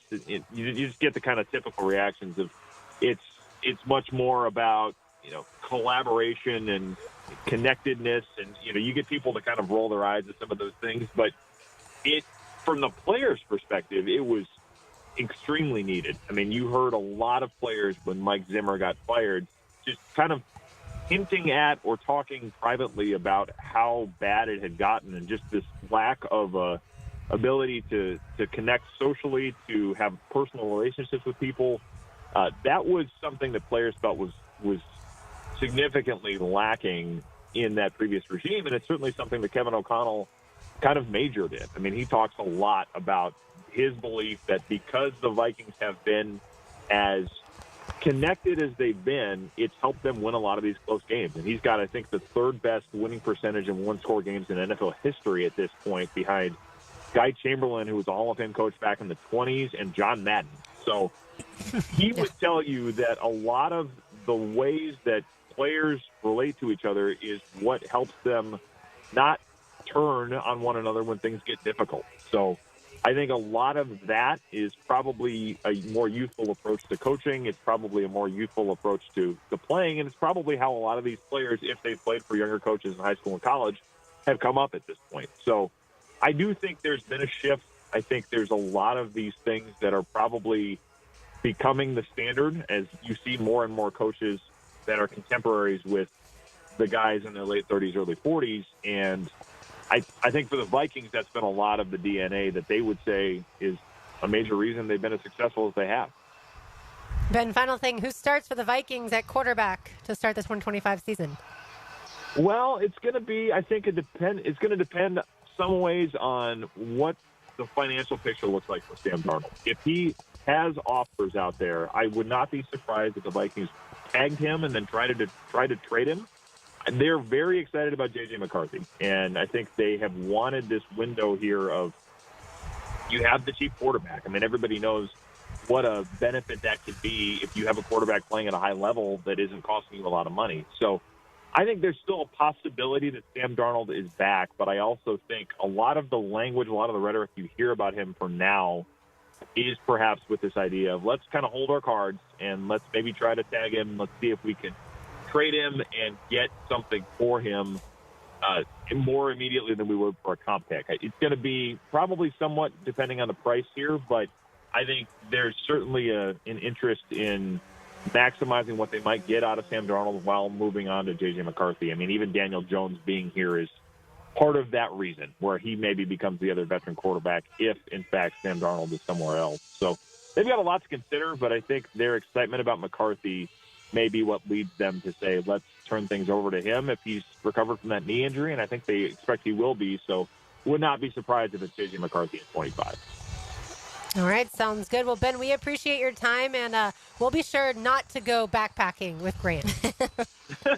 I don't know that he lets anybody go. I mean, he basically goes completely on his own. I think even if you tried, he'd be like, no, I'm good. I want to just kind of take my solo time. But ask him about it, because he's got some the photos in that story are all of his, and they're incredible, and he's got some fascinating stories. So he's a fun guy to cover, fun guy to get to know. So looking forward to seeing what he does with that job. Hey, Ben, we appreciate your time. Before we do let you go, I did have one other quirky Grant Udinski story that's come up in my research. Is it true that his first week as a GA at Baylor, he lived out of his car? Yes, it is. And it's one of those things that when you hear that, it's like, boy, that's really rough. But he's a guy that, whether it's sleeping on the side of a mountain or staying in a hostel with people that don't speak his language, he's not somebody that is afraid of, shall we say, Spartan accommodations. So, yes, that is true. And when you see him, you kind of understand he doesn't get rattled by that. He's kind of okay with that if that's what he had to do. Obviously, it won't be what he has to do anymore, but yes, that is true. Yeah, you got that right. All right, Ben, we really appreciate your time. Have a great weekend. Absolutely. Thanks for having me. And we appreciate Ben, especially given that, as he noted, he has been on the Grant Udinski tour, seemingly at all the various stops around the National Football League and all the various radio stations in the cities in which Udinski was requested for an offensive coordinator interview this offseason, which was 4. So for anyone who was, he's out of they pulled his name out of the woodwork, they pulled it out of a hat. No, this guy was very much in demand even at 29 years old. All right, it is Michigan 8, JU 3, and we're at intermission currently, but we'll keep you updated on that game. We are live here at Rock Stadium on the lovely campus of Jacksonville University. We've got a Feel Good Friday for you on the other side. It is Helmets and Heels on 1010XL, 92.5 FM. Cool, calm, and collected. Wait, I thought this was supposed to be about Mike Dempsey. Let's not get hysterical here, okay? Mike Dempsey, 10 to noon. Don't you ever pull anything like that again. On 1010XL. Hey Jacksonville, Don here, the big cheese at Taco Lou. Well, everyone knows my wife Debbie is the real cheese at the Lou. We just do what we're told. We aren't a sports bar at all, but we have the best selection of the finest tequilas that Mexico has to offer, and that makes any basketball game more fun to watch. So come into Taco Lou in Jacksonville Beach, where we love sports and we love tacos with our tequila. If you're looking for a crew to help with your fiestas at home or work, Taco Lou caters, bringing the tacos to you. Taco Lou in Jax Beach, where tacos and sports go hand in hand. Mia here for my friends at Projax Roofing. Spring is on the way, folks, and you know what that means. Home improvement projects galore. Let my friends at Projax Roofing help you out. From the smallest repairs to full roof replacements, Mike has been serving all of Northeast Florida for 25 years. If you need any help with your roof at all this spring, call Projax Roofing at 904-338-1722, and you will speak to Mike directly, or visit them online at projaxroofingfl.com. Southeast Orthopedic Specialist is now offering ortho walk-in appointments. If you have an immediate need for orthopedic care, contact Southeast Orthopedic Specialist immediately. Avoid ERs and urgent care waiting rooms. For more information, go to se-ortho.com. Relieve pain and get back to life. Southeast Orthopedic Specialists. It's the time of the year to cash in. Joe C. for Hard Rock Bet, and the amount of sports going on right now is perfect for building parlays. Bet on football, basketball, hockey, you name it. Check it all out on the Hard Rock Bet app. The Discover page is a great place to start to see what others are betting on. Don't miss out on the big game. Hard Rock Bet is rolling out over $5.9 million in bonus bets. Download the app now. Offered by the Seminole Tribe of Florida. Must be 21 plus and physically present in Florida to wager. Terms and conditions apply. Concerned about gambling? Call 1-888-ADMIT-IT. 3D Digital has you covered for any of your business's digital marketing needs. From producing award-winning videos to getting those digital ads to follow your customers around the internet, our team has your back. Visit 3ddigital.com or give us a call at 904-712-4004 to schedule a free consultation today.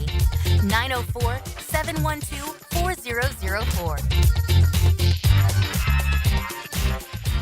This Black History Month profile is brought to you by McGowan Spinal Rehabilitation Center. Jacksonville native and Pro Football Hall of Famer Harold Carmichael played his high school football at Reigns and was an all-conference receiver at Southern University. And in 1971, Carmichael would be drafted by the Philadelphia Eagles, having a stellar career.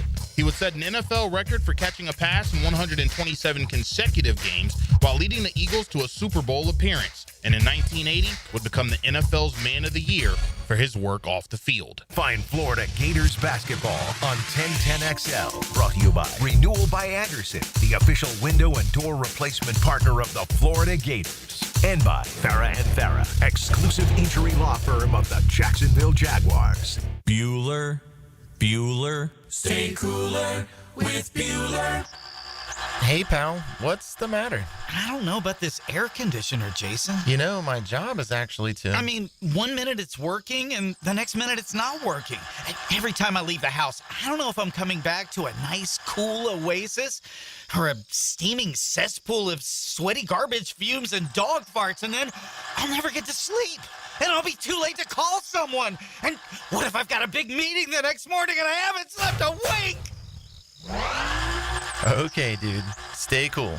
Or at least stay cooler. But Bueller Air and Plumbing can figure out why your AC only works sometimes and not all the time. We fix that kind of stuff every day. You mean you can... Life moves pretty fast. If you spend all your time worrying about an air conditioner that can totally be fixed, you could miss it. Stay cooler with Bueller. Visit BuellerAir.com. Pick an ear for Bound 9 Associates, where you'll find Jacksonville's most esteemed eye doctors at each of their locations. After being selected for one of the most competitive ophthalmology fellowships in the world, Dr. Frank Bowden is frequently called upon for his expert opinion. He is currently one of the few cornea and external disease specialists in the area and the founder of Bound 9. Visit Bound 9 Associates today and experience the difference. Bound 9 Associates, keeping the First Coast focused. 1010XL celebrates African Americans who positively impacted the First Coast. I'm RJ Saunders, and I'll share Black History Month stories with you throughout February. Black History Month on 1010XL is brought to you by Instant Keys and McGowan Spinal Rehabilitation Center.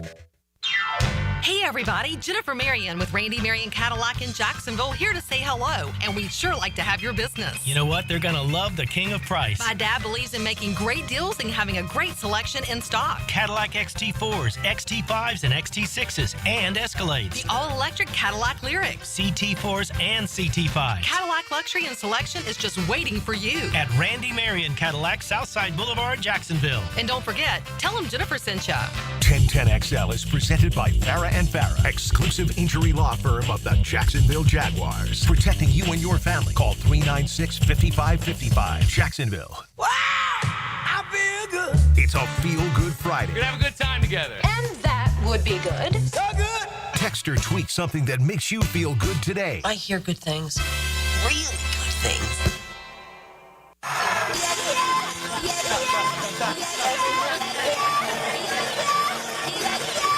Cheers to the freaking weekend. Drinks it up, yeah. Oh, let the demos on Lots of things for Feel Good Friday today. One, of course, being the fact that the Super Bowl is on Sunday, and the weather today in Jacksonville, FLA, is absolutely gorgeous. Our friend Charles is here with his dog Sandy, Love taking Sandy. in JU Women's Lacrosse as they take on Michigan, the third-ranked team in the country, and it is Michigan 8, JU 3 back in playing time now.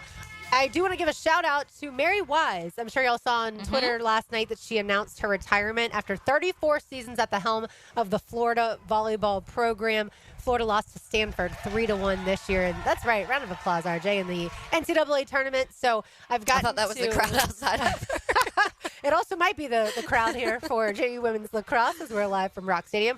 But yeah, it's unbelievable what Mary Wise built in Gainesville with Florida volleyball, and I've known people who have played for her. I've gotten to meet her before. She's a fantastic human being and obviously a fantastic coach, and unfortunately never won a national championship but got really close quite a few times. And so the fact that she's stepping down, I did want to mention her. I love it. It's a 43-year career for her, 34 years of Florida. And I think that, you know, especially in light of our conversation in the 12 o'clock hour with our friend Alex Ricker-Gilbert, the athletic director for Florida, or for JU, you're seeing not only less athletes that play their entire college career at one institution, but also you do see coaches who bounce from one locale to another.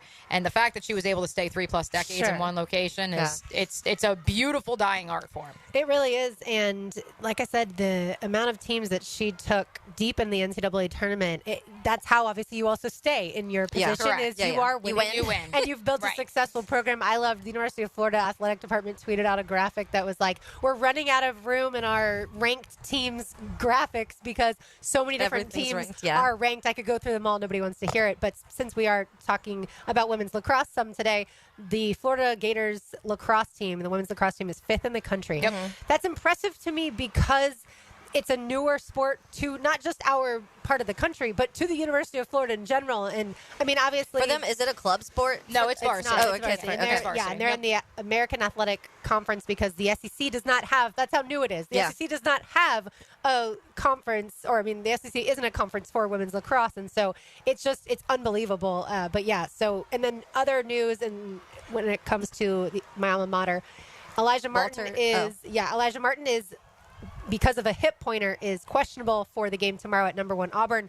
But yes, Walter Clayton Jr., Todd Golden said he will play. He's pretty much almost back to normal, so that's great news as the Gators take on the Auburn Tigers, number 1 in all of the land. Florida currently number 6. Yeah, and you probably have heard throughout the updates today, you know, Todd Golden was asked about how much it means to him to be going against his mentor and Bruce Pearl, who is the sweater, one of the most fascinating men in all of college athletics, let alone college basketball. Go check out his Wikipedia page if you want more. Yeah, it's going to be a good one tomorrow. And I'm excited for Todd Golden's team because I don't want to call last Saturday's game a wake-up call, but we talked about it on the program Tuesday, Lauren, the fact that they did not overlook Vanderbilt. They weren't looking ahead to that meeting with the number 1 team in the country on Saturday. And not to say they looked ahead to Tennessee in any stretch of the imagination, but the fact that they were able to regroup, they were able to, after it was pretty wire, I don't want to say wire to wire, but it was neck and neck up until probably midway through the second half. The fact that they were able to have a double-digit victory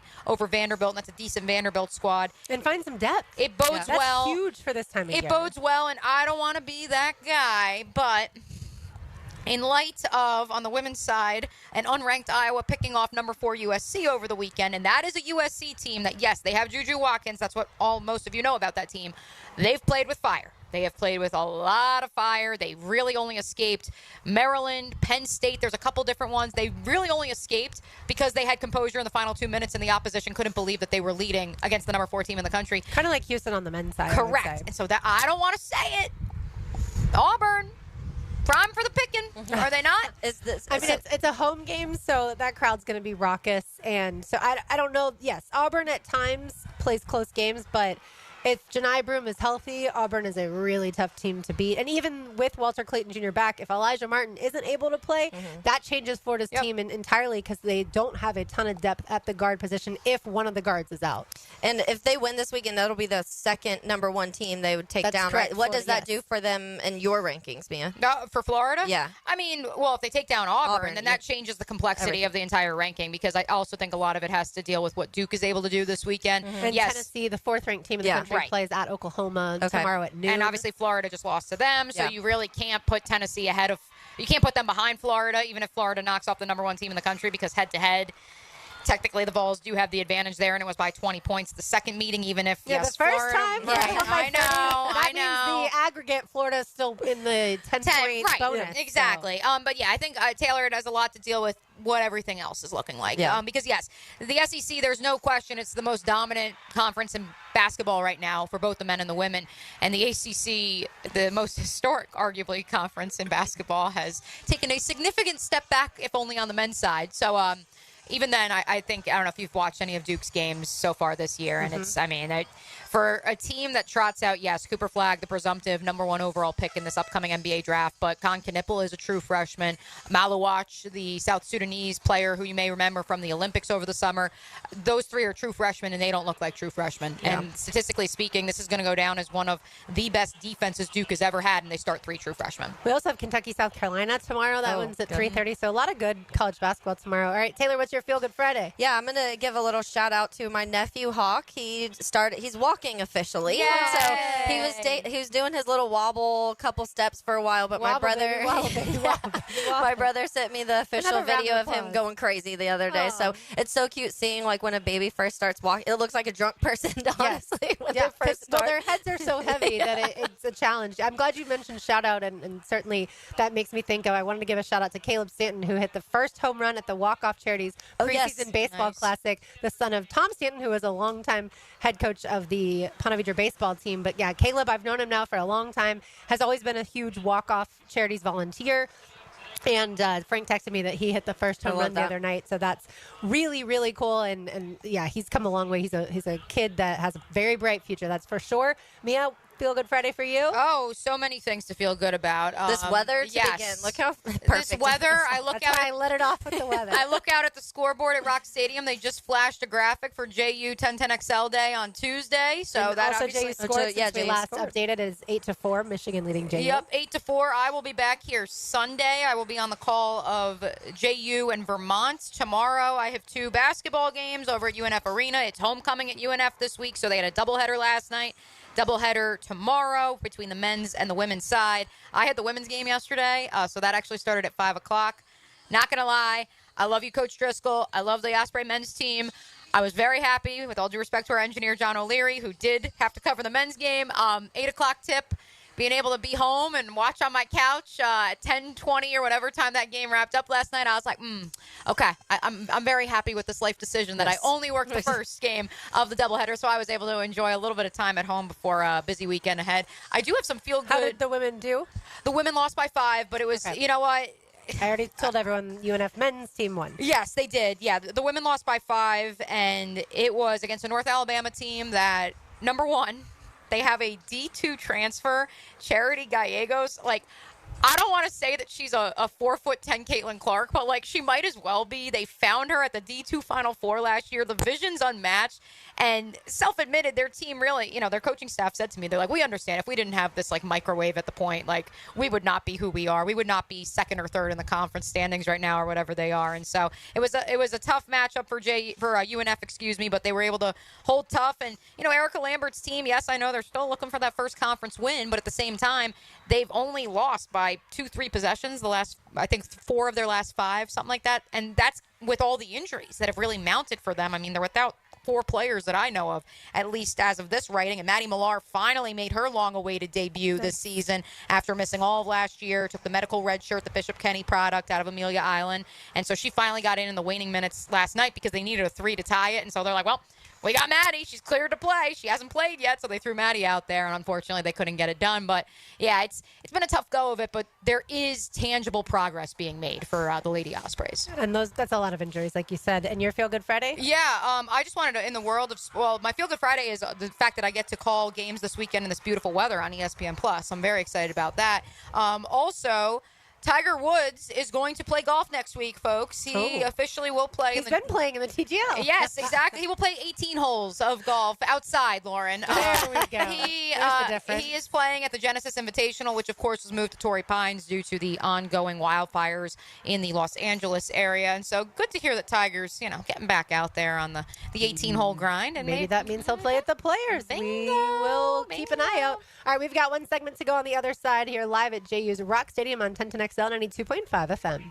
A bunch of misfits that are finally starting to gel. Veterans are starting to play back to form, and the rookies are developing faster than I thought. There's 2 or 3 potential all-stars in there. 1010XL, Jacksonville Sports Radio. Value or flavor? Price or taste?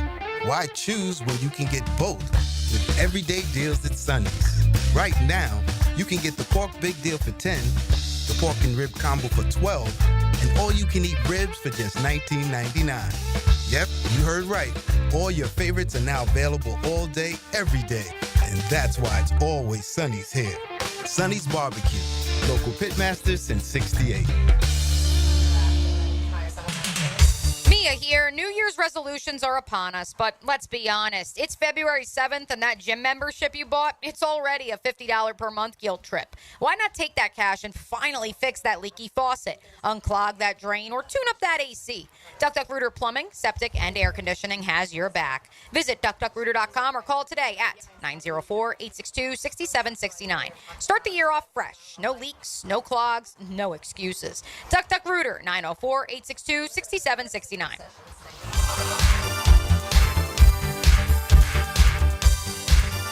Is your dog Team Rough or Team Fluff?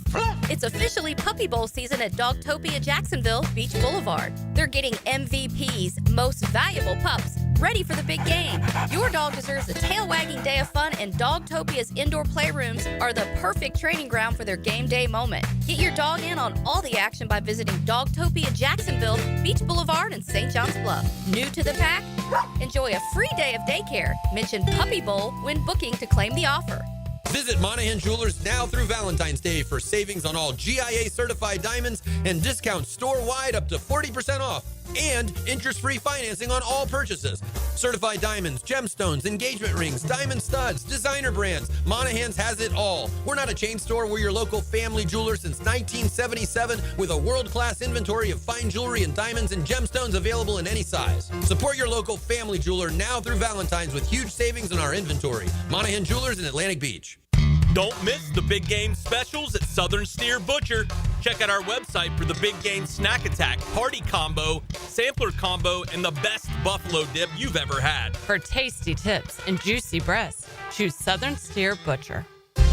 Hey folks, Mike Dempsey here for Pella Windows and Doors. Look, it's kind of cooling down right now. I love opening my windows up this time of year. If you're looking to upgrade your windows in your home, I want you to visit the Pella showroom on Phillips Highway. Ask about their latest hurricane and impact-resistant windows and doors, rated #1 by Consumer Reports in all 3 main window categories. You want quality, style, and protection? Visit PellaJacks.com and the showroom on Phillips Highway just north of Bay Meadows. That's Pella Windows and Doors online at PellaJacks.com. If you need a good idea for a great Valentine's gift, try 1010XL's Sweetheart Suggestions from Kuhn Flowers and Wick, a candle bar. Happy Valentine's Day. Find everything you need to know at 1010XL.com. Texting privacy policy and terms and conditions posted at textplan.us. Texting rules for recurring automated text marketing messages. Message and data rates may apply. Reply stop, opt out. Consult a doctor prior to use. Wow, you look amazing. What have you been doing? I'm sure you've heard of Ozempic, Wegovy, and the other GLP-1 medications, right? Well, I found this great company called Zelfie. If you qualify, their providers can prescribe medications like Ozempic and Wegovy and other GLP-1 medications that are 80 to 90% less expensive, all 100% online. I can get GLP-1 medications for 80 to 90% less and do it all online? No doctor's office or pharmacy? Yes. Zelfie can provide semaglutide or tirzepatide, the active ingredients in Ozempic and other expensive GLP-1s, but for 80 to 90% less and shipped directly to your door. How do I get started with Zelfie? Just send them a text. Text CORE to 200-300 to get started today with Zelfie. Get the same active ingredients in Wegovy or Ozempic, but for 80 to 90% less and 100% online. Don't wait. Text CORE to 200-300 right now for a link to your exclusive offer. Text CORE to 200-300. That's CORE to 200-300. CORE to 200-300.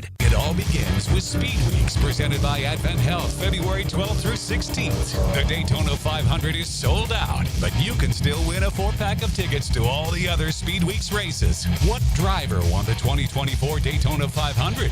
Text the driver's last name to 641-1010. What driver won the 2024 Daytona 500? For a chance to win a 4-pack of tickets to the Speed Weeks races, text the driver's last name to 641-1010. Hey, Icken here for Prize Picks. Download the app today and use code JAX, J-A-X, to get $50 instantly after you play your first $5 lineup. That's promo code JAX to get $50 instantly after you play your first $5 lineup. Prize Picks, man. Run your game.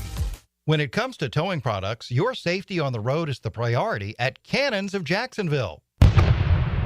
Whether it's a heavy-duty tow hitch, trailer frame, wiring, gooseneck, tow bar, or any other towing accessory, Cannons has decades of experience to ensure your towing setup is installed with precision and reliability. Visit cannonsofjacks.com to explore a range of products and schedule your installation. Cannons of Jacksonville, your trusted partner for a smoother tow. Hey, folks, Icken here for Zero Res. And right now, the hottest price of the year. Listen, we all know we have a pretty notable football game in February just around the corner. The big game, that's what they make us call it. So if you are having people over for the big game, you're going to want to get your carpets clean. Maybe before the game, maybe after the game. Schedule now, and you'll get 3 rooms for $147. And the 4th room is free. 4th room on me. Hottest price of the year. Zero Res, man. It's the right way to clean. CEROREC. Zero Res. 1010XL is presented by Farah & Farah, exclusive injury law firm of the Jacksonville Jaguars. Protecting you and your family. Call 396-5555. Jacksonville. Now, the cool down from the cool guys at Donovan Air Electric and Plumbing. Fast, reliable, and honest service since '87. As we cool down here live from Rock Stadium, Michigan leads JU 10-4 women's lacrosse. Our thanks to Athletic Director Alex Ricker-Gilbert and the entire JU team for having us out here on this beautiful Feel Good Friday on Helmets and Heels. I will also cool down with one other note from the basketball world that we didn't get to in the previous segment. Massive upset on the hardwood in women's basketball last night. Even if you don't follow women's basketball, you know these two names. For the first time since 2007, Tennessee triumphs over UConn. That's number 2 ranked UConn. It's, of course, a credit to Kim Caldwell, a name that I have been preaching for months because she literally gave birth 18 days ago. She coached 1 week after giving birth to her son. The baby bump, folks, it's in full effect. We talk about it in football. We talk about, hey, a player's wife gives birth, and the next game they go for a career high. We finally got our baby bump game from Kim Caldwell, who is now just the second head coach in Lady Vols history to ever defeat UConn, Pat Summitt being the other. How did the Georgia-South Carolina game go? Good question. I know South Carolina won by a lot. Can we talk about my bookie pick hit? Yeah, well, I can tell you this. The JU leg of the parlay did not hit because the line was 9.5. I picked JU to cover, and they promptly won by 9. They won by 9. Yeah, Yes. JU beat Stetson on the road last night, 74-65. Tomorrow, JU plays host to Bellarmine at 7 p.m., and then UNF on the other side, like we talked about. The men's team won 95-88 over Bellarmine, and tomorrow, UNF, that game tips off at 5 p.m., plays host to Florida Gulf Coast, the women's game ahead of that. And this is why you fade me, folks. South Carolina 74. Oppo. 74. Georgia 42 at home in Athens. The line was 30.5. This is why you fade me, folks. And that's why we bring you my MyBookie picks so that you can do the exact opposite of what I picked. Liverpool did cover. Liverpool covered. I got to pick more soccer. I really feel like I could make a job out of that. Just like I tell you guys what to do and you do opposite and go with it. Exactly. Time now for our Terminix Pest of the Day. I told you I was watching the NFL Honors show last night live, and 2 things really bothered me. One, comedian Nikki Glazer said, no, she's not Trevor Lawrence. She does look like him, but she, like Trevor, has had a lot of bad times in Jacksonville, FLA. I don't even want to play the clip because I don't want to give her credit. I just want to let her know if she ever wants to come to Jacksonville, I will show her a fabulous time, and then she can say nice things about us on the NFL Honors the next time around. But at least Brian Thomas Jr. shook his head when she said that, and he defended our city in that regard. And then the other pest of the day, the Pro Football Writers for not voting in Fred Taylor. I believe Fred Taylor is one of the best players to ever play in the NFL, certainly one of the best running backs, and he did not get in. But guys like Eric Allen did. Yay, voters. Yeah, woo. But Terminix, as always, takes care of the pests and termites at our home. You can find them online at Terminix.com, Terminix. They also take care of lots of venues around town like Everbank Stadium, Daly's Place, ViStar Veterans Memorial Arena, the home of the Jumbo Shrimp. 121 Financial Ballpark is their home. And if you have issues, I promise you, contact them. They will take care of it for you. Yeah, that stuff really annoys me because I really feel like if you were to come spend a weekend with me and take a bike ride out at the beach and then hop on a friend's boat, because the best boats are ones owned by your friends. Yeah. You don't have to do the maintenance. And more wash them. Right. And go downtown or go to Ortega on the river. Yeah. Like, there's so many beautiful parts about our city, and people that make fun of it have just never seen the good side of it. Maybe she's just referring to, I don't know, like maybe a bad night at Jack's Beach Bars or something. I don't know, like something like that. Can you have a bad night at Jack's Beach Bars? I love Jack's Beach Bars. So did Blake Bortles. Exactly. That's how I read this. I was like, oh, she's like referring to something like that. Yeah, maybe she should talk to Blake Bortles, and he'll be like, are you kidding? It's a blast. I got to teach her the right places to now go. He's got kids. I don't think he calm down a little bit. Those as much. Yeah. I did Players Championship Week. Bring her here for that. Absolutely. I did want to read from Shireen Williams, who's joined us a couple different times here on Helmets and Heels, who of course is among the Hall of Fame voters for the Pro Football Hall of Fame. Yeah, she's a past president. Yes. So Joe Person, who does a great job. That's actually his last name, by the way. He does a great job covering the Carolina Panthers for The Athletic. He tweeted, with only 3 modern era selections, the Hall of Fame may have overcorrected and making it tougher to get into Canton. And Shireen quote tweeted and said, this is what the Hall said they wanted. But if the crowd size is small and the city of Canton complains, then expect it to return to the bigger classes. It now officially is an exclusive club.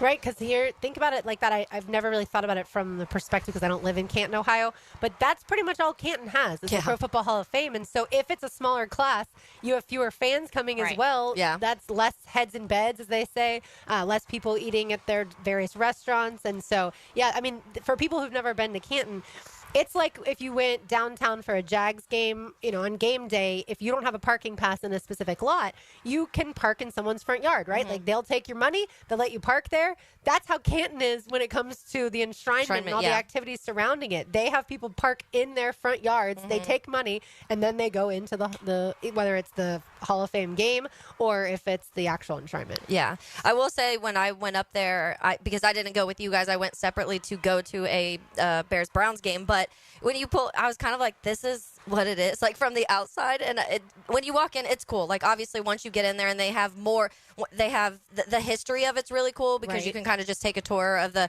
NFL over the years and who created this rule and how this penalty became about and all of that stuff. So it's really cool. And then obviously they have the room where it has random stuff where it'll just be like cleats, like this person broke a record, so here's their cleats for this, or here's the gloves of Tom Brady from Super Bowl 27. And like Jamal Agnew has, I think his Agnew's cleats are in there. Yeah, Logan Borges' photo is there. Yeah, David Garrard had the one like Hail Mary pass that he threw. I think his jersey's in it. I think is what it is.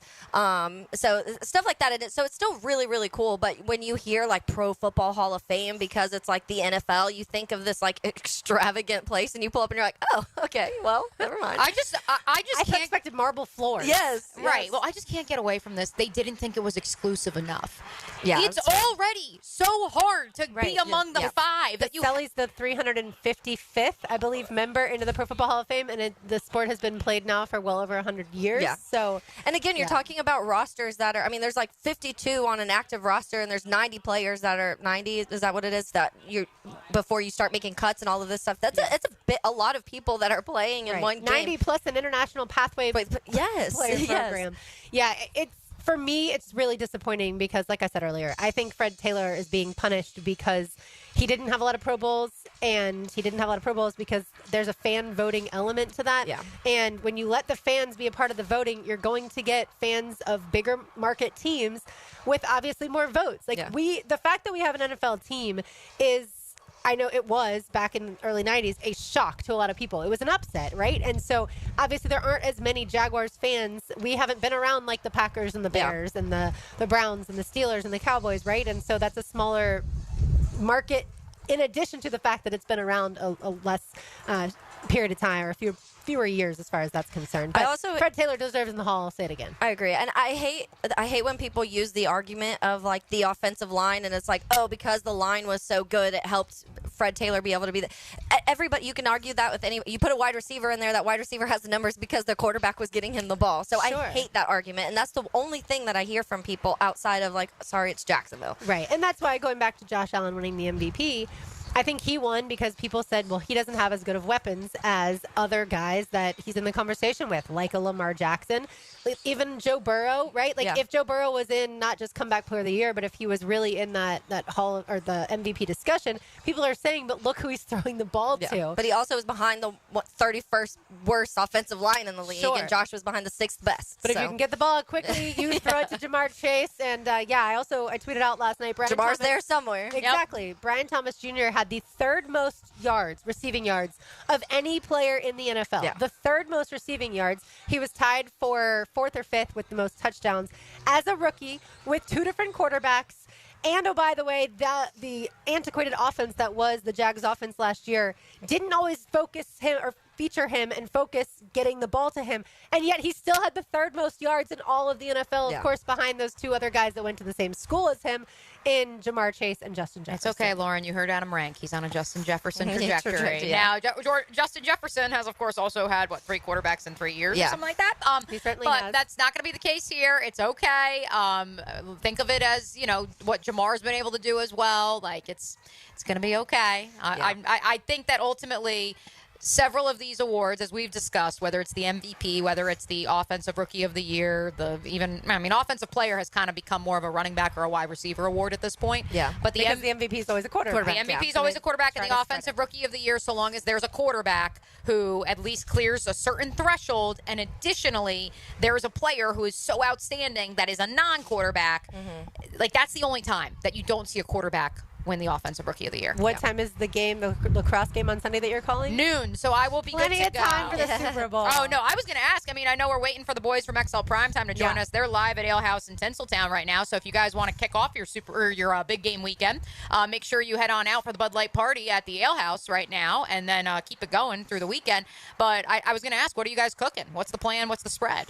Yeah, that's a good question. I'm not the chef in my household. Oh, okay. All right. I defer to the head chef, but I'm sure we'll start with some sort of a dip. He's really good at buffalo chicken dip. We're going to do a buffalo chicken. It's a crack dip, they call it. Yep. That has corn in it. Yep. I love also a good refried bean dip that has cream cheese in it with some hot sauce as well.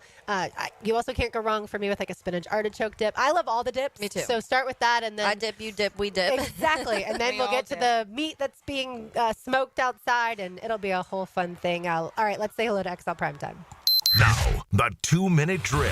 Serviced by Cool Cats Heating and Cooling. Locally owned and operated. We're your neighbors. Find the coolest cats in town at coolcatsjacks.com. From Rock Stadium here, where it is Michigan 10, JU Women's Lacrosse 4-2, the Ale House on Southside. Josie, what's up? Hey, we're fired up and ready to go. You got Super Bowl kind of, vibe and feel right now at the Ale House. It's my understanding that there will be a huge Eagles crowd that will basically take over the patio area here in Tinseltown, and then the Kansas City Chiefs will be on the inside of the Ale House. So I don't know whether they can behave nicely together, but that's the plan. It's funny, Joe, because going back to the Cody Parkey double doink, I was at that Ale House watching that game, and there was a lot of Philly fans out on that patio, and it was one of the worst days of my life. So, but it won't be like that today. Memories, not good memories, but memories. Right. But it's a gorgeous day. Yeah, and you guys know this. The Eagles, just kind of like the Bears, there's just these big fan clubs that are everywhere, and we all know Philadelphia gets the bad name for obvious reasons because there's just those bad eggs that make them all look bad. But I got diehard Eagles fans that I'm buddies with, and so they will fill this place up. But we are inviting everybody out. Bud Light bucket specials you can drop on by, hang out today. We've got a few prop sheets if you guys want to drop on by and fill those out.